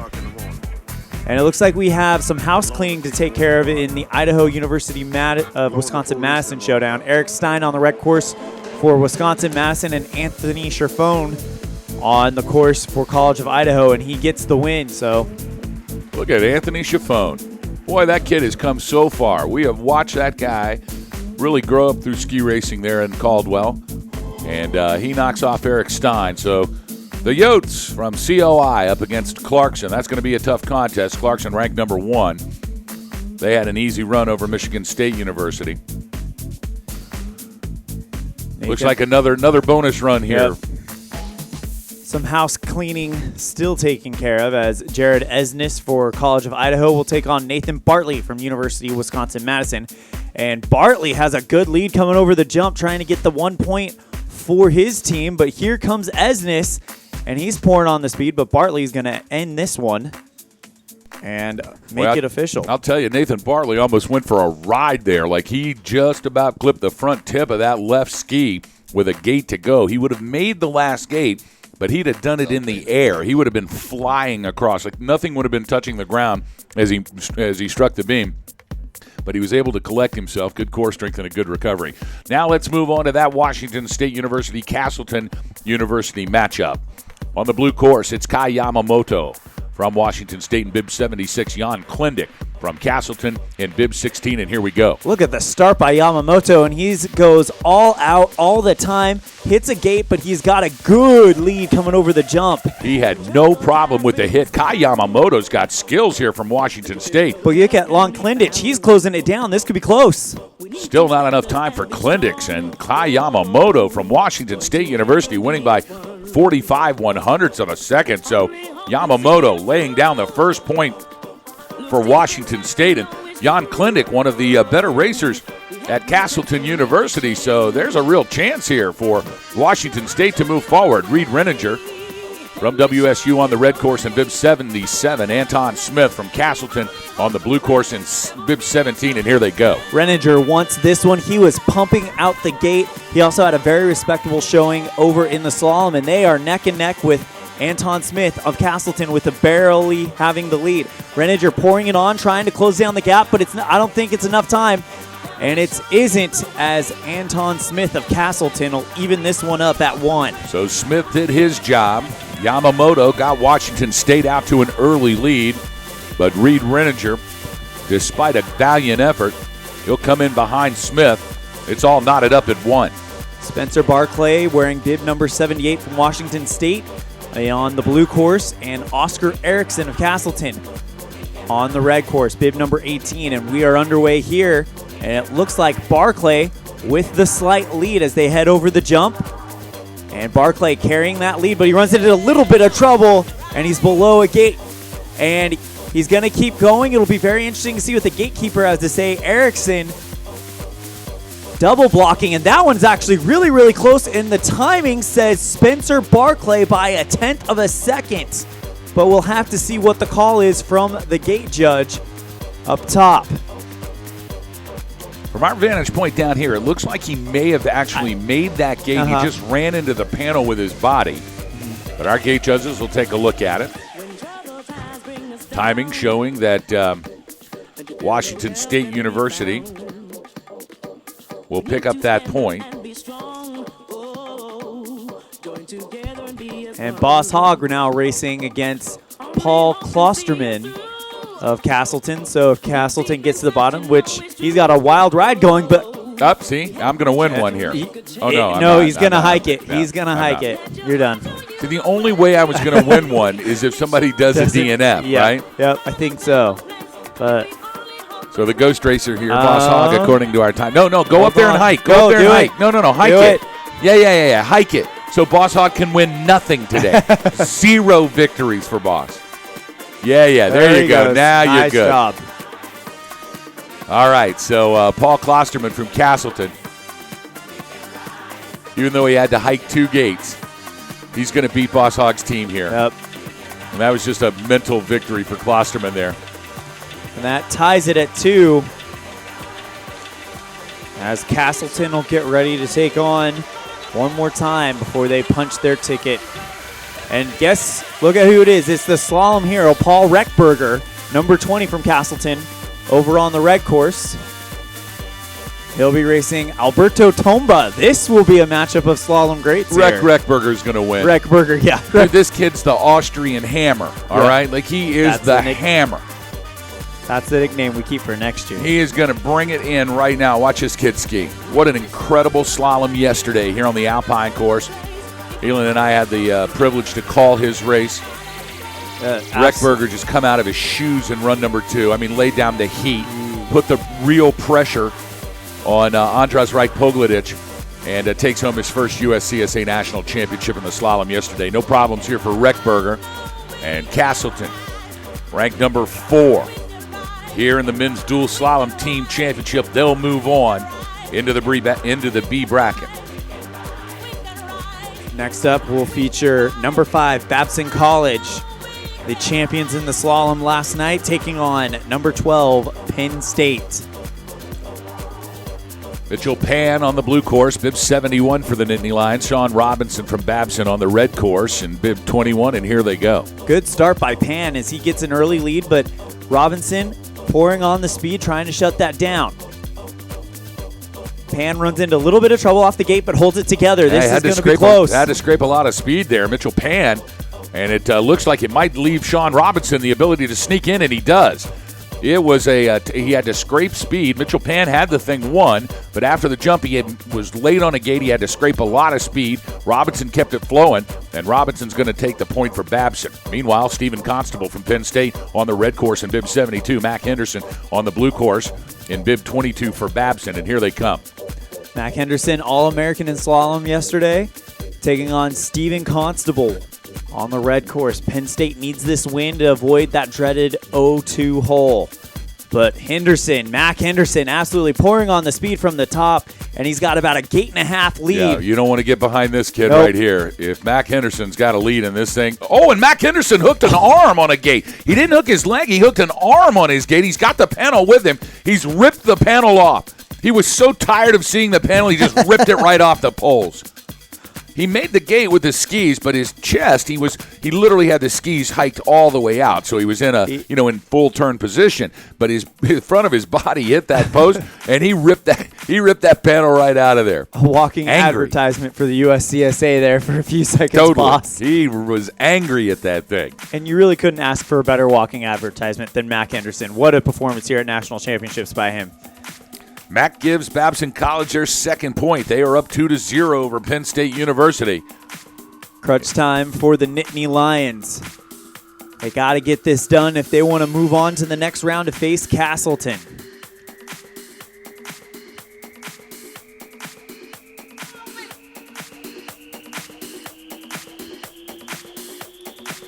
Mac Henderson won that last one by just over 2 seconds, so a good win by Mac Henderson. As we're getting ready to load the gate, some work happening over there at the start chute.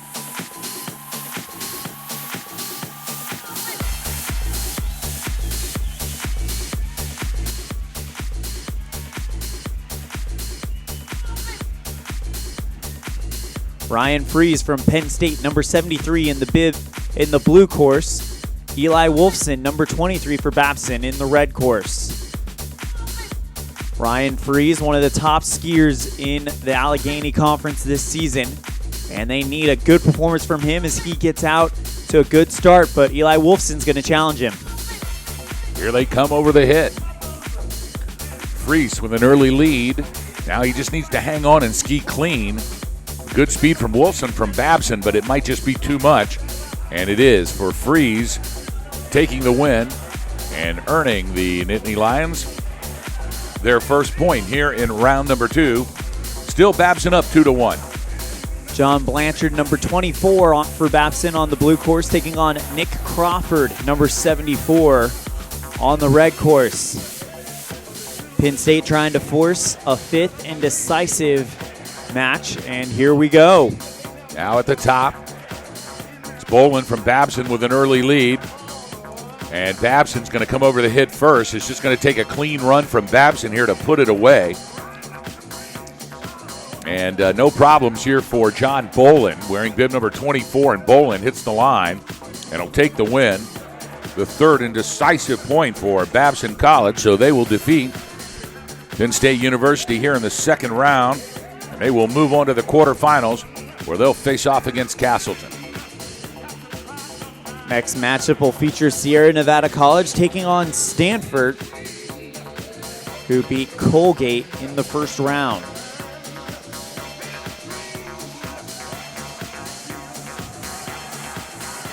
Wind is starting to swirl a little bit here in beautiful Whiteface outside of Lake Placid, New York. Legendary town as far as winter sports are concerned, especially in the United States of America.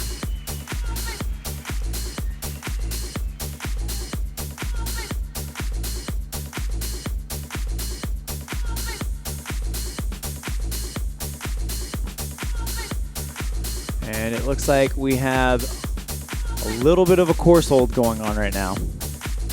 Just getting reset. Glad you're joining us here at www.uscsa.com. Boss Hogg and Elon Olive on the call from the broadcast box on day number 5, the last day of a big 5-day week here in Lake Placid. Got things fired off on Monday. Ran some border cross, ran some skier cross, ran some rail jam, had the ladies giant slalom, Nordic 7.5 kilometer race. Moved into Tuesday, some more of the same. Alpine, we brought the men in for the first time for their GS race.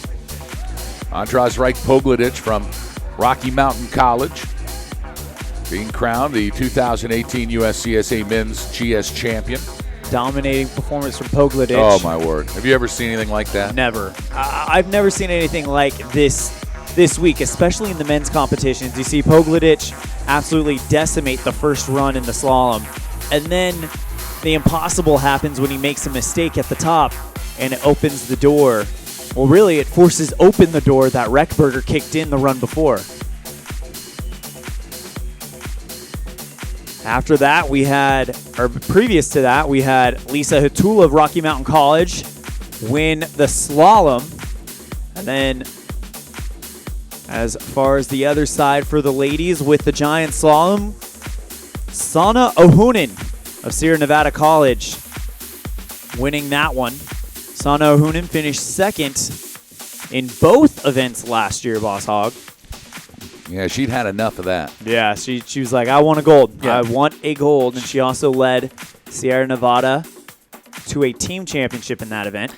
Sana was new last year. It was her first year at Sierra Nevada last season. We saw her for the first time out at Bend at USCSA Nationals. And, I mean, you knew when you saw her for the first time it was just going to be a monster progression. And I don't think anybody really understood how fast she could get fast, but she had the skill sets. We watched her ski and was a strong skier back then. But, I mean, just it's amazing to see what 11 and a half months can do on an athlete. And Sana came back and, I mean, really got it done. Really got it done this year. And she's not done yet. No, she will be back here next year. We got a ton of her to come. And as far as the team titles are concerned, no surprises really in the women's division with Sierra Nevada College winning the giant slalom and Rocky Mountain College winning the women's slalom. But all the surprises coming in the men's competition as Babson wins the slalom, and Clarkson really set the tone for the week with the upsets when they won the team division. Absolutely historic victory for them. The coach, the athletes on that team, just thrilled. And guess who was the first ones to give them the standing ovation last night when Babson won their national title? I know. It was absolutely beautiful to watch. It's what it's all about at USCSA. Great sportsmanship. Everybody, no matter what team you're on. I've never not seen it. Yep. We are on a course hold here on the dual panel slalom. Sit back and relax. It's a good opportunity. We'll probably be 2 or 3 minutes here. Good opportunity for you to run into the kitchen, grab a tub of ice cream. That's, of course, if you're living somewhere where it's warm. Big cup of coffee and hot chocolate would be good if you're up here in the cold north. And we'll do the same. Sit back, relax, folks. You are watching the 2018 USCSA National Championships here on the Broadcast Network as we bring you live coverage of the ladies and the men's dual panel slalom.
in the place, drop that bass, drop that bass. All the ladies in the place, drop that bass, drop that bass.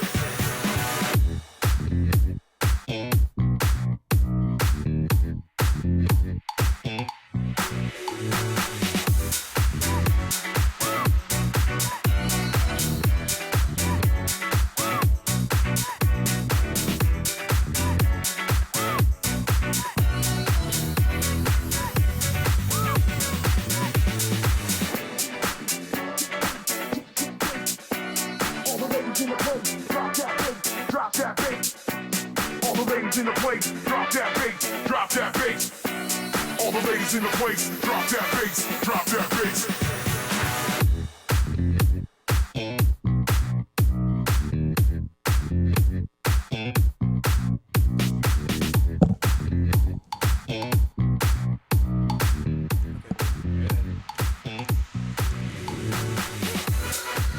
And it looks like we're back here to live action.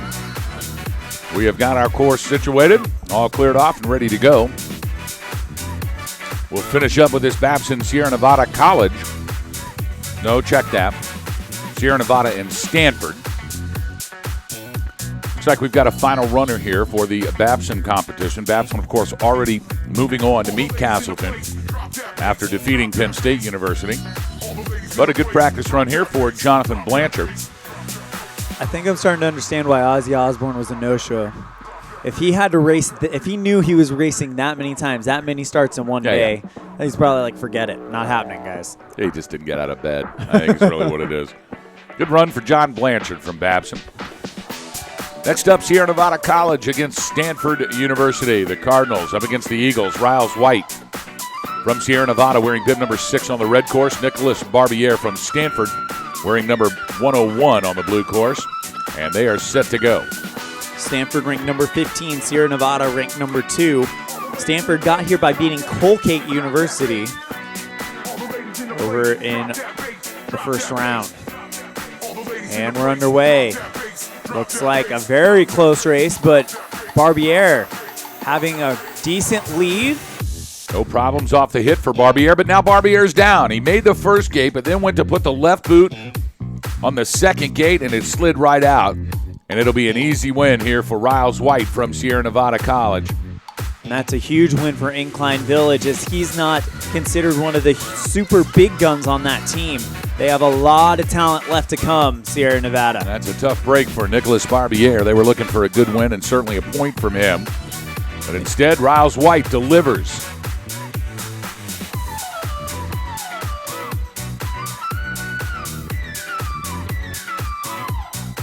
Now round 2 here for Sierra Nevada versus Stanford. We are in the second round of this men's dual slalom team championship. Winner of this will take on the winner of Cornell and Bowdoin. Cornell ranked number 10, Bowdoin ranked number 7. Then following that, we'll have Rocky Mountain College, the defending champions, taking on UConn. Then Fairfield and St. Olaf.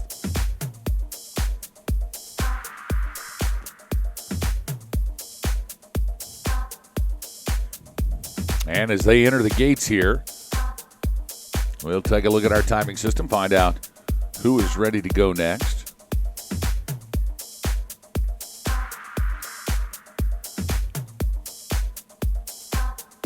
No heat cheat here at dual panel slalom. That's part of their strategy. The coach is not sure who they're going to put in first, second, third, fourth, and fifth. And so we have a timer that stands at the top and awaits for them to select, then calls those bib numbers in, and then they show up on our screen as well. So a lot of strategy that is being utilized here amongst these teams as to who to put against who, what order to put them in. And instead of sharing that the night before where everybody has a chance to study it, it gives you the opportunity to just kind of make a last-second call.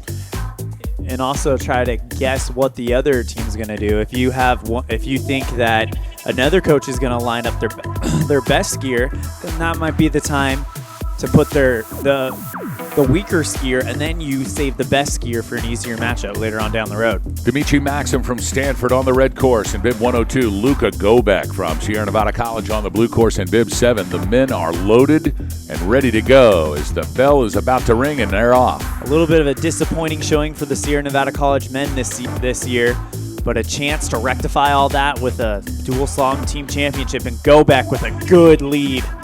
Yeah, nothing. If Gobeck's literally going to have to blow into a million pieces here to lose this one. That kid has got some skills. And Luca Gobeck takes a first point for the Eagles from Incline Village, beating Dimitri Maxim from Stanford. Now it is Eli Hiss on the blue course in bib 103, Anton Waller on the red course in bib 8. Waller now skiing for the Eagles. Started out with the Yotes up at College of the Idaho. He's a transfer. And this is why that first round was so important for Stanford. Had Nicholas Barbier been able to hold on after the jump and finish that heat out, and looks like Eli Hiss has some problems before the jump, and that's going to let Anton Waller sail into the finish. But once again, had Barbier finished that, gotten that point, it would have been a 1-1 race instead of a 0-2, now a 3-0 lead for Sierra Nevada.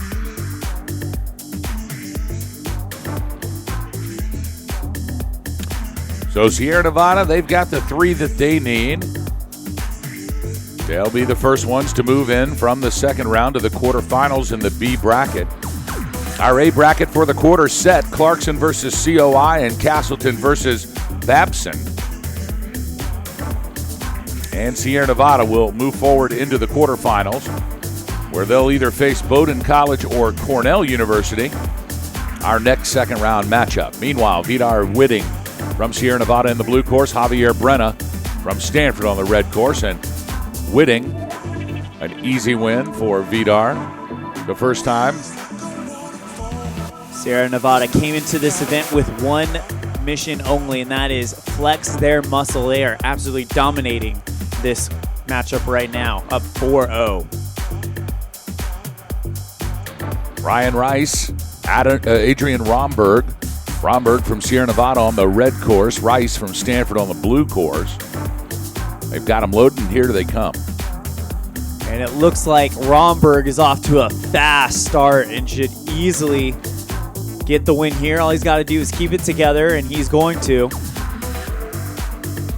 And absolutely nailing this course, and begins to shut it down towards the end, saving something for the next round, and that makes it a 5-0 sweep for Sierra Nevada College. That is going to be tough to beat, Elon. Those kids look motivated. They look. And you're right, they have had a disappointing week in Alpine. The slalom and GS did not work out, I think, the way that they wanted it to. I mean, that's ski racing. You know, some days it just doesn't happen, and they just rarely does Sierra Nevada string 2 of those days together, but they did here. And this is a redemption day for them. I can tell you that no one on that Alpine ski team was doing anything except focusing on this dual panel slalom last night. And Friday nights typically at USCSA National Championships, that's the fun night. A lot of the competitions are over. All the snowboard free skis competitions are over besides the giant slalom. And the kids get crazy and have fun and enjoy themselves, and that's exactly what we want them to do.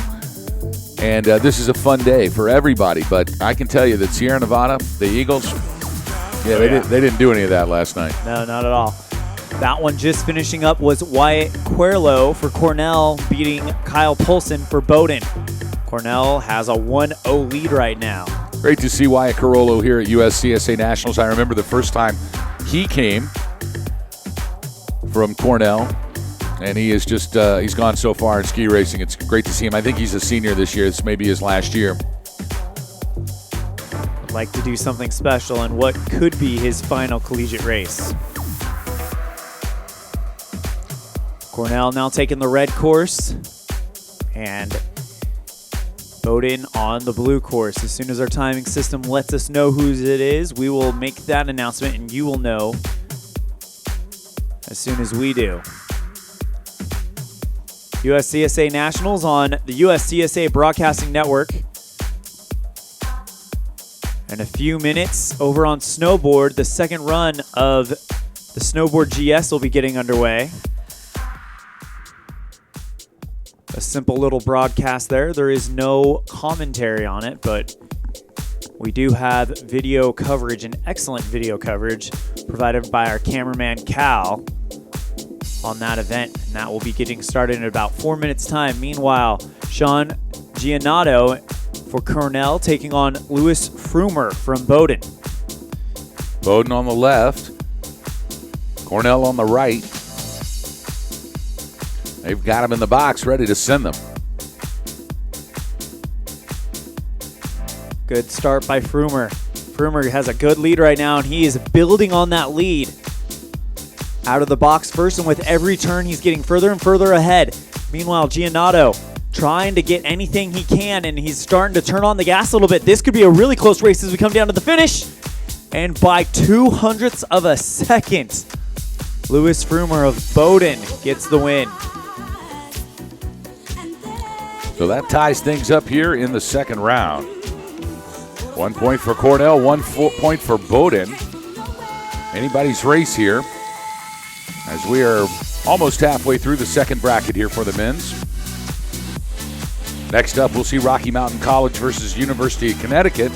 And to close out bracket B, Fairfield against St. Olaf. Knotted up at ones here between Cornell and Bowdoin College.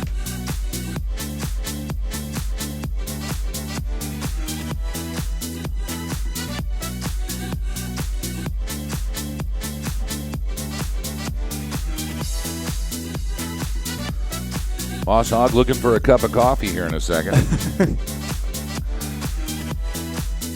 You know, that's the one thing we don't have in the broadcast booth. We got Gatorade, we got water, we got chocolate chip cookies and food, but we don't have any coffee.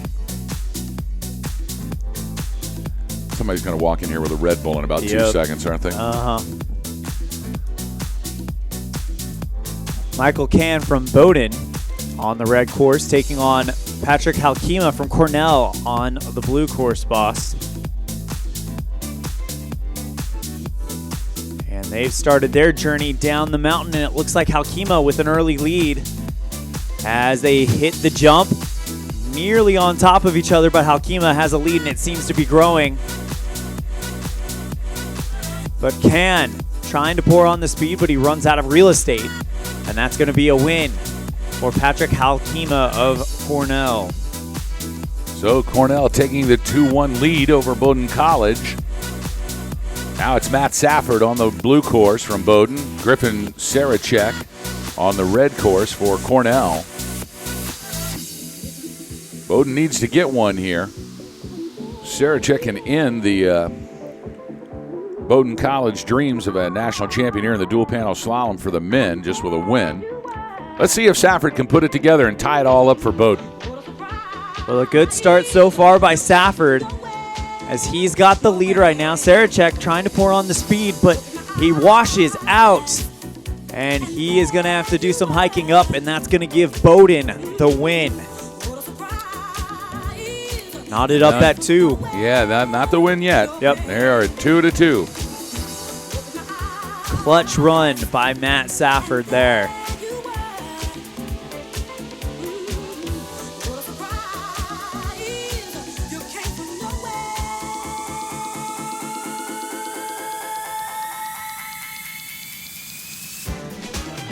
All knotted up at 2. Cornell University battling against Bowdoin College. Final racer, this is the rubber match right now. The guy who wins and takes it home, they'll meet Sierra Nevada College in the quarterfinals. And what a job that will be.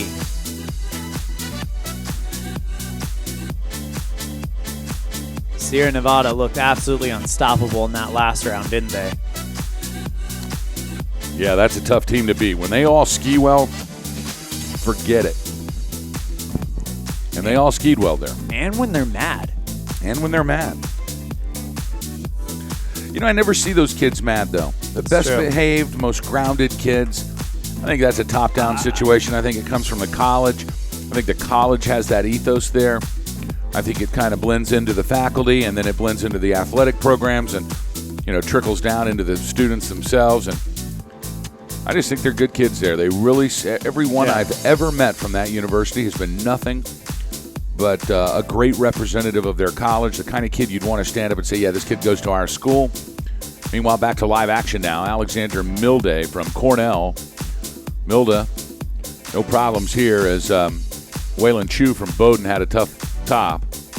And Milde, he's going to cross the stripe first. That'll give another point and the winning point to the red, Big Red from Cornell University. So Cornell, they'll move on to meet the Eagles from Sierra Nevada College as we are halfway through bracket B here in the second round. Next matchup featuring Rocky Mountain College, ranked number 3, taking on University of Connecticut, number 14. Andres Reich Pogledich, the king of the giant slalom, taking on Aiden Riley from UConn. Riley on the blue course in bib number 81. Pogledich, number 11 in the red course. And the start, and it looked like Pogledich hung up at the start right now. Aiden Riley took full advantage of it and has a big lead on Pogledich. Pogledich skiing as hard as he can, trying to shut that gap down, and he just might, but it's going to be very, very close. Pogledich and Riley neck and neck as they come to the line, and Riley by 0.2 of a second gets the win for UConn. Not sure what happened at the start there for Pogledich, but UConn gets the first point against Rocky Mountain College. Great run by Aiden Riley, but Andres Reich Pogledich barreling down his neck. So it's 1-0 UConn.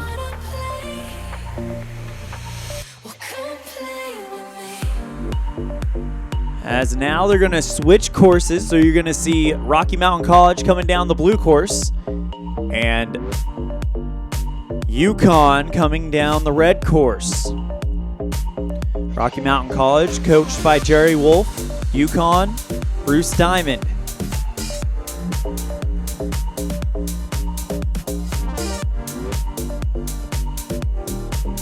Had a few conversations with Coach Diamond, just kind of in passing, and he's one of the nicest men I've ever met in ski racing. As they wait atop, prepared to do battle here in bracket D of the men's dual slalom team national championship. Lake Placid, New York, Whiteface Mountain, site of the 1980 Olympics. As Vlad Elis of UConn on the red course, taking on Jacob Ragnit of Rocky Mountain College on the blue course. They're set to go. And the start as the gates drop, and it looks like Ragnit pumping hard for an early lead, and he's got it. Elis tracing him down as much as he can as they come off the jump. It's definitely Ragnit. Ragnit keeping a tight line while Elis goes a little wide, but they're keeping it together. This is neck and neck to the beam, and it is Ragnit by 6/1000ths of a second. Jacob Ragnit gets the win, and that'll make it 1-1 Rocky Mountain College. Getting ready to throw Adam Allen taking on Brian Chambers.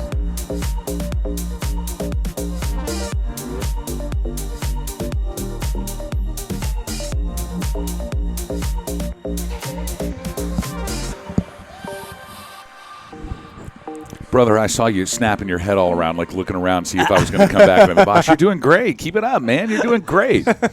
So I got to tell everybody, this is Elon Olive's first Alpine broadcast, and I met him. I'm going to tell the story after we get through this. Chambers on the left, Allen on the right, and oh my word, that's a big win for Brian Chambers from the Huskies from the University of Connecticut in bib 83.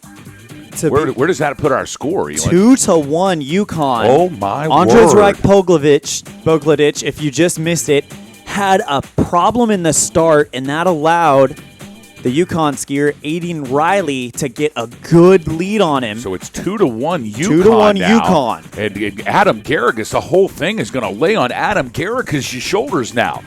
Wearing bib 14 on the blue course. It's Rocky Mountain's Adam Garrigus up against Joseph DeMute from the University of Connecticut. This is for all the marbles. Garrigus has got to win this thing. You know he knows it. Right now, Jerry Wolf has told him as they make it over the hit now. Right now he has a lead, but DeMute putting it all on the line, caught him at the jump, and then trips out. All right, so you got this under control. I'm going to let you call this now. Ladies and gentlemen, this is Mr. Elon Olive. Thank you, Boss Hog. Tied at 2. This one's for all the marbles. Winner moves on to the quarterfinals here in the national championship. Sean McCormick Number 15 on the red course taking on Michael White. Number 85 on the blue course. The winner takes all in what has been the most dramatic matchup of the afternoon thus far.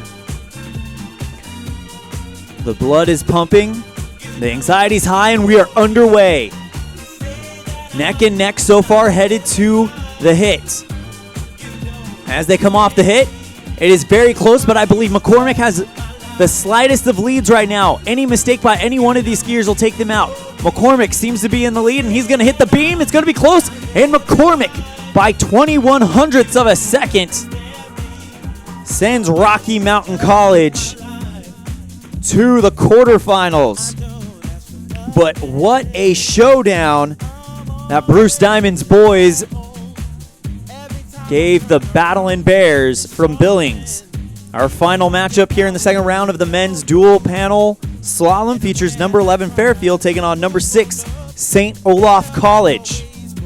Thomas Summers for Fairfield in the blue course, Tegan Owen for St. Olaf in the red course. And we're underway. Both men working as hard as they can to try to get there, but it appears to be Thomas Summers as we come to the hit. Thomas Summers gets too far on his outside ski and slides out. Tegan Olin's going to pass him, and Tegan Olin with the victory for St. Olaf. St. Olaf up 1-0, the number 6 team in the bracket, taking on Fairfield University. Number 11 in the red course, Lucas Tinkham from Fairfield taking on Alexander Harris in the blue course for St. Olaf. Tinkham in the red course wearing bib number 62, Harris in the blue, number 32. Score stands at 1-0 St. Olaf here for the national championships. As they get set high atop this parallel slalom course, we're underway, and it looks like Harris gets out to a slight lead at the start, and he's trying to build upon it. As they come to the hit, it is Harris just ahead of Tinkham, and Tinkham runs into some troubles and skis out of the course. That is going to give Alexander Harris and St. Olaf College a 2-0 lead, 1 point away from moving on to the quarterfinals. Ian Taylor for St. Olaf can put it away now. Ryan Carlucci, Fairfield in the blue course in a must-win situation.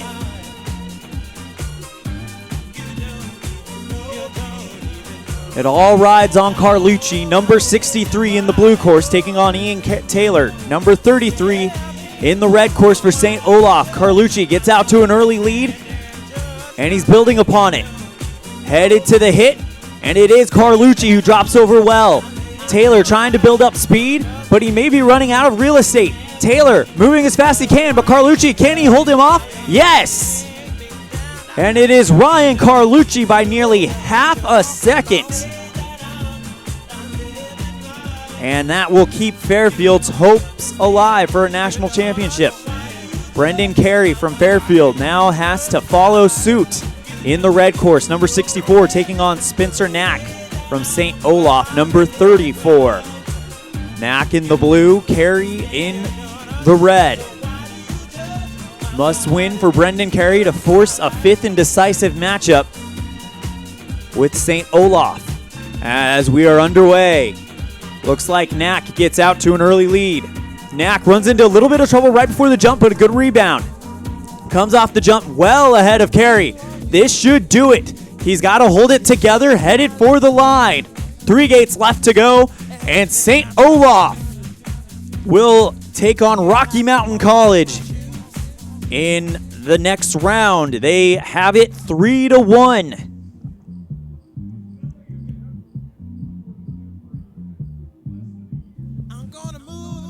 As we join high atop the parallel slalom course, some work being done, it looks like, on the red course start gate to give us a very minor hold. Very, very minor hold. Should be back in action momentarily.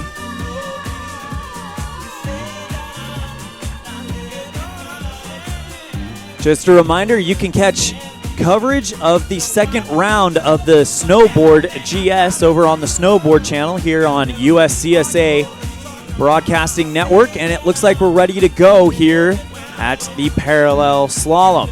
Benjamin Myers of St. Olaf on the red course taking on Alberto Toma of Boss Hog. They have had a rough day as Toma blasts out of the course before even hitting the first gate. At least he showed up.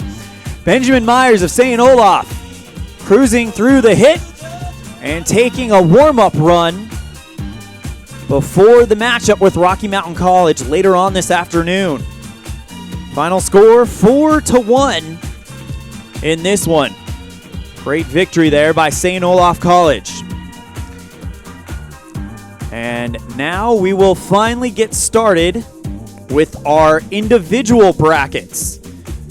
Just a chance to let you know how the rankings are going there. Number 1 in the women's, UCLA's Eva Yugiko.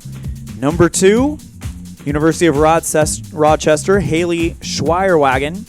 Number 3, Colgate's Anna Patterson. 4, Clarkson Caroline Bonin. 5, Michigan State University's Abigail Shaw. 6, Syracuse Erica Jensen. And those are our people facing off for the women's individual title. Our first matchup that will be beginning will feature Clarkson's Caroline Bonin taking on Michigan State University's Abigail Shaw. The difference in this one is that it is one and done, one run between these ladies, and we will crown a winner moving on to the next round. The winner of this round will take on UCLA's Eva Yugiko.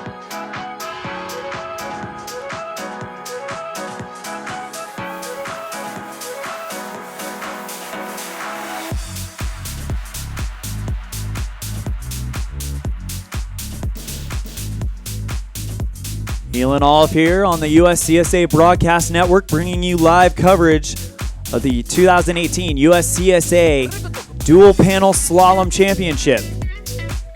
All part of our coverage here on Super Saturday of the 2018 USCSA National Championships from Lake Placid, New York, site of the 1980 and 1932 Winter Olympic Games.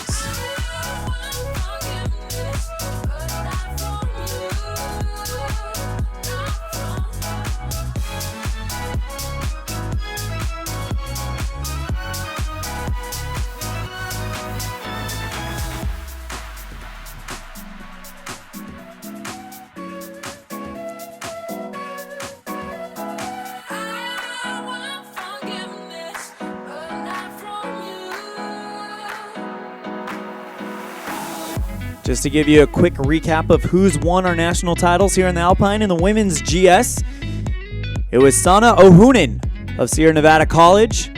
On the women's slalom, it was Lisa Hutula of Rocky Mountain College. For the men in the giant slalom, Andres Reich Pogledich of Rocky Mountain College and Paul Reckberg of Castleton in the men's slalom. Waiting for action to resume here in the dual panel slalom. We will be entering our individual competition. Looks like we are about ready to get started as we have racers backed into the start box. Caroline Bonin of Clarkson University taking on Abigail Shaw of Michigan State University. Not sure which one is on which course yet. That has not shown up on our timing screen, but as soon as it does, we will let you know.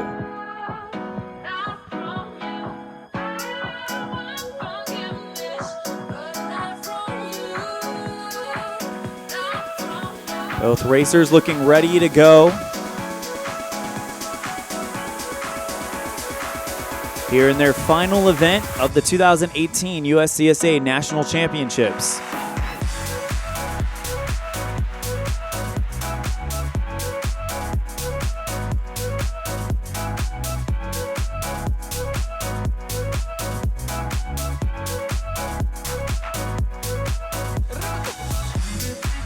And Abigail Shaw of Michigan State University will be in the blue course wearing bib number 115. Caroline Bonin of Clarkson, number 114 on the red course. And looks like we are ready to start as both racers are in the gate. And the gates have dropped and we are underway. Bonin looks like to take an early lead, but Shaw is chasing her down as they come over the hit. It is Bonin just barely ahead of Shaw. Shaw trying to pour on the speed to make this one close, but she skis wide, and that will be enough for Caroline Bonin to win this one and move on to the next round where she will take on Eva Yugiko of UCLA, the number 1 seed here in the women's individual.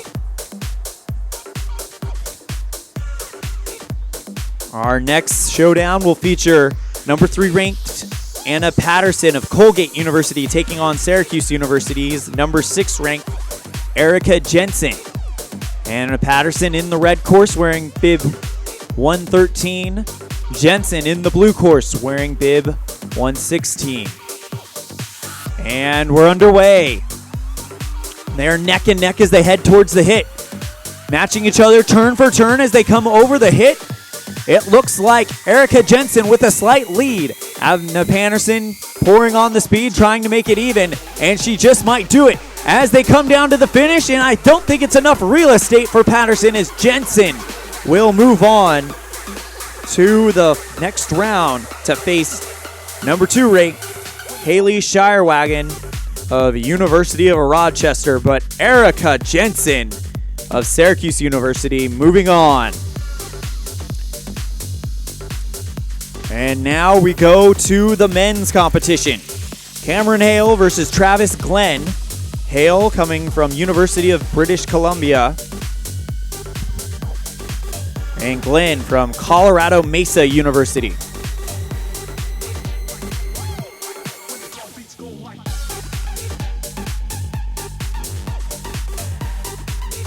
High atop the dual panel slalom course.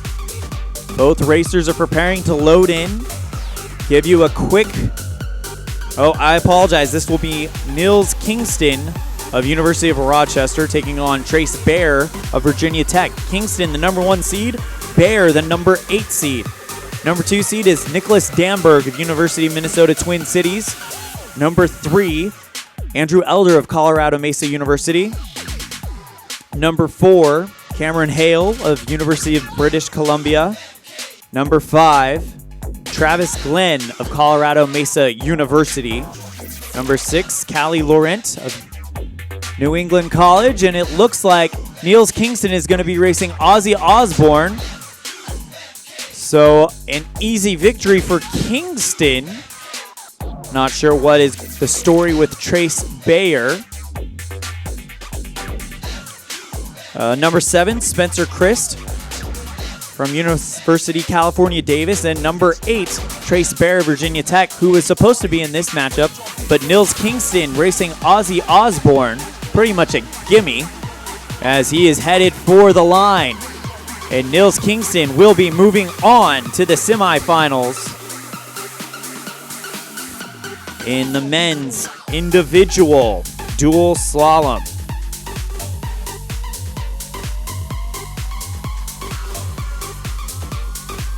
And we have a quarterfinal matchup now between Cameron Hale of University of British Columbia on the red course, taking on Travis Glenn of Colorado Mesa University on the blue course.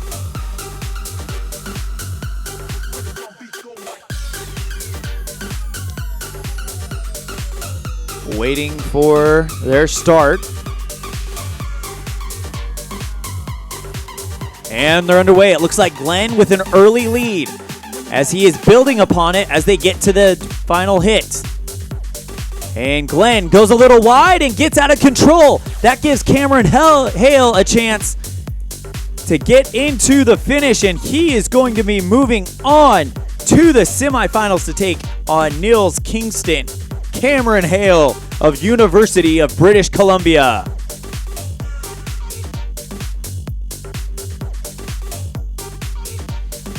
Our next matchup features Andrew Elder of Colorado Mesa University taking on New England College's Callie Laurent.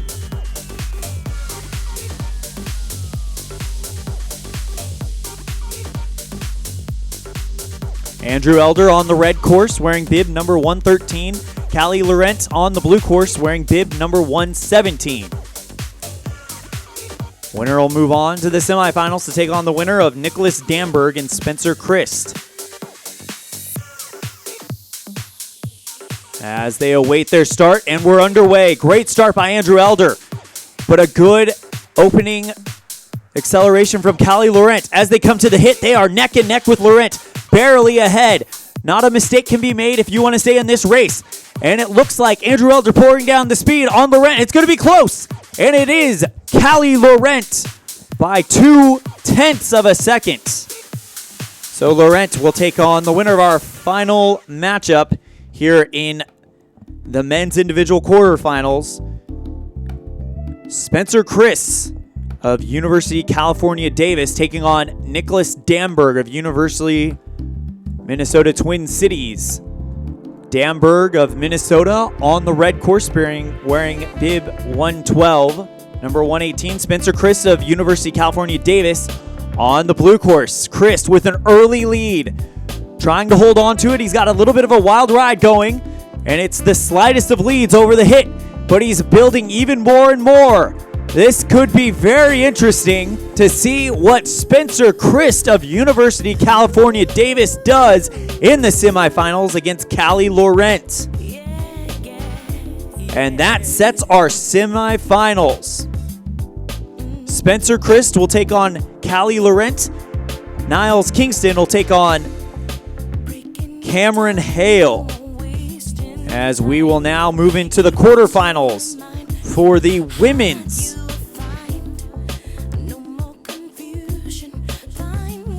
dual panel team event. First matchup featuring Sierra Nevada College, the number 1 ranked team, taking on Cornell. Cornell got here by beating Hobart and William Smith College, and Sierra Nevada by beating Western State. After this matchup, we'll feature UConn taking on Babson, and then Rocky Mountain College taking on Northeastern University, and Castleton against St. Olaf. Winner of this matchup will get into the semifinal and will guarantee themselves a chance to race for a podium finish.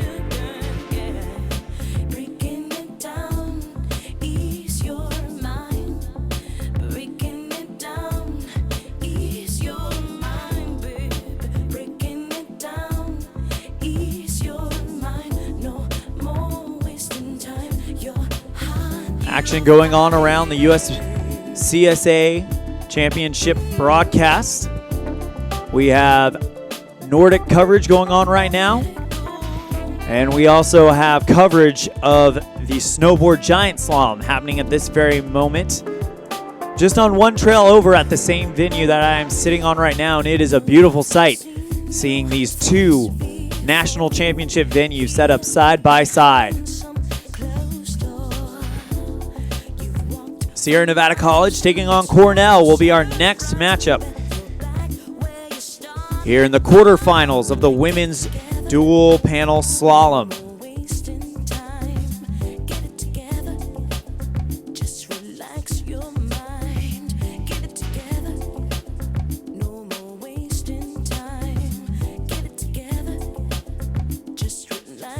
Started out with 17 teams, and now we are down to our final 8. After this round, there'll be our final 4, and then, of course, the matchup for the national championship.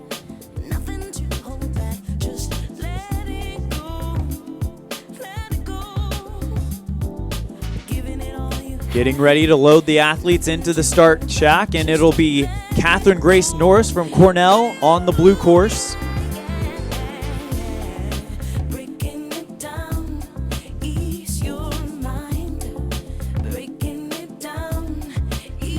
Still waiting to find out who will be facing her on the red course from Sierra Nevada College.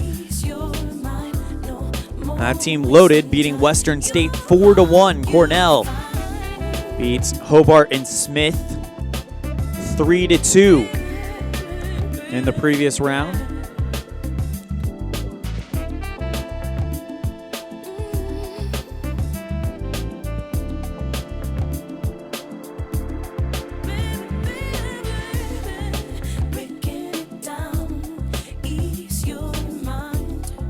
Beautiful day here at Lake Placid Whiteface. And it looks like Catherine Grace Norris,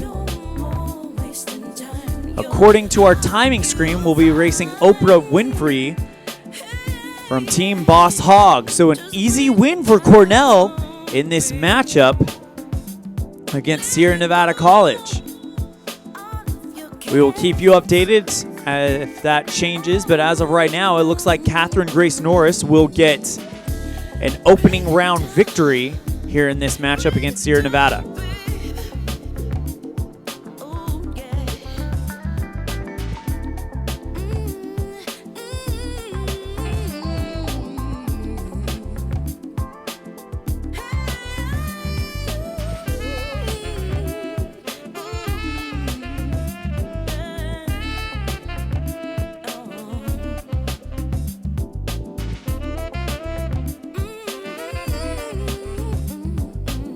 USCSA's coverage of dual panel slalom, all part of our Super Saturday coverage, the final day here at the 2018 USCSA National Championships. As we prepare to say goodbye to Lake Placid, there's no better time than the present to think about possibly coming out and joining us here at the 2019 USCSA National Championships. Venue to be announced at a later date. It's quite the party here, and we would love for you to join. Once again, Cornell taking on Sierra Nevada College. Cornell ranked number 8. Sierra Nevada ranked number 1.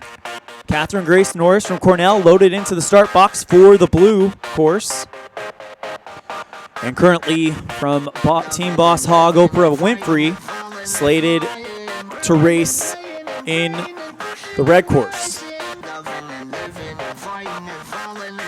As I mentioned earlier, if that changes, you will be the first to know, but according to our timing screen, that is the matchup.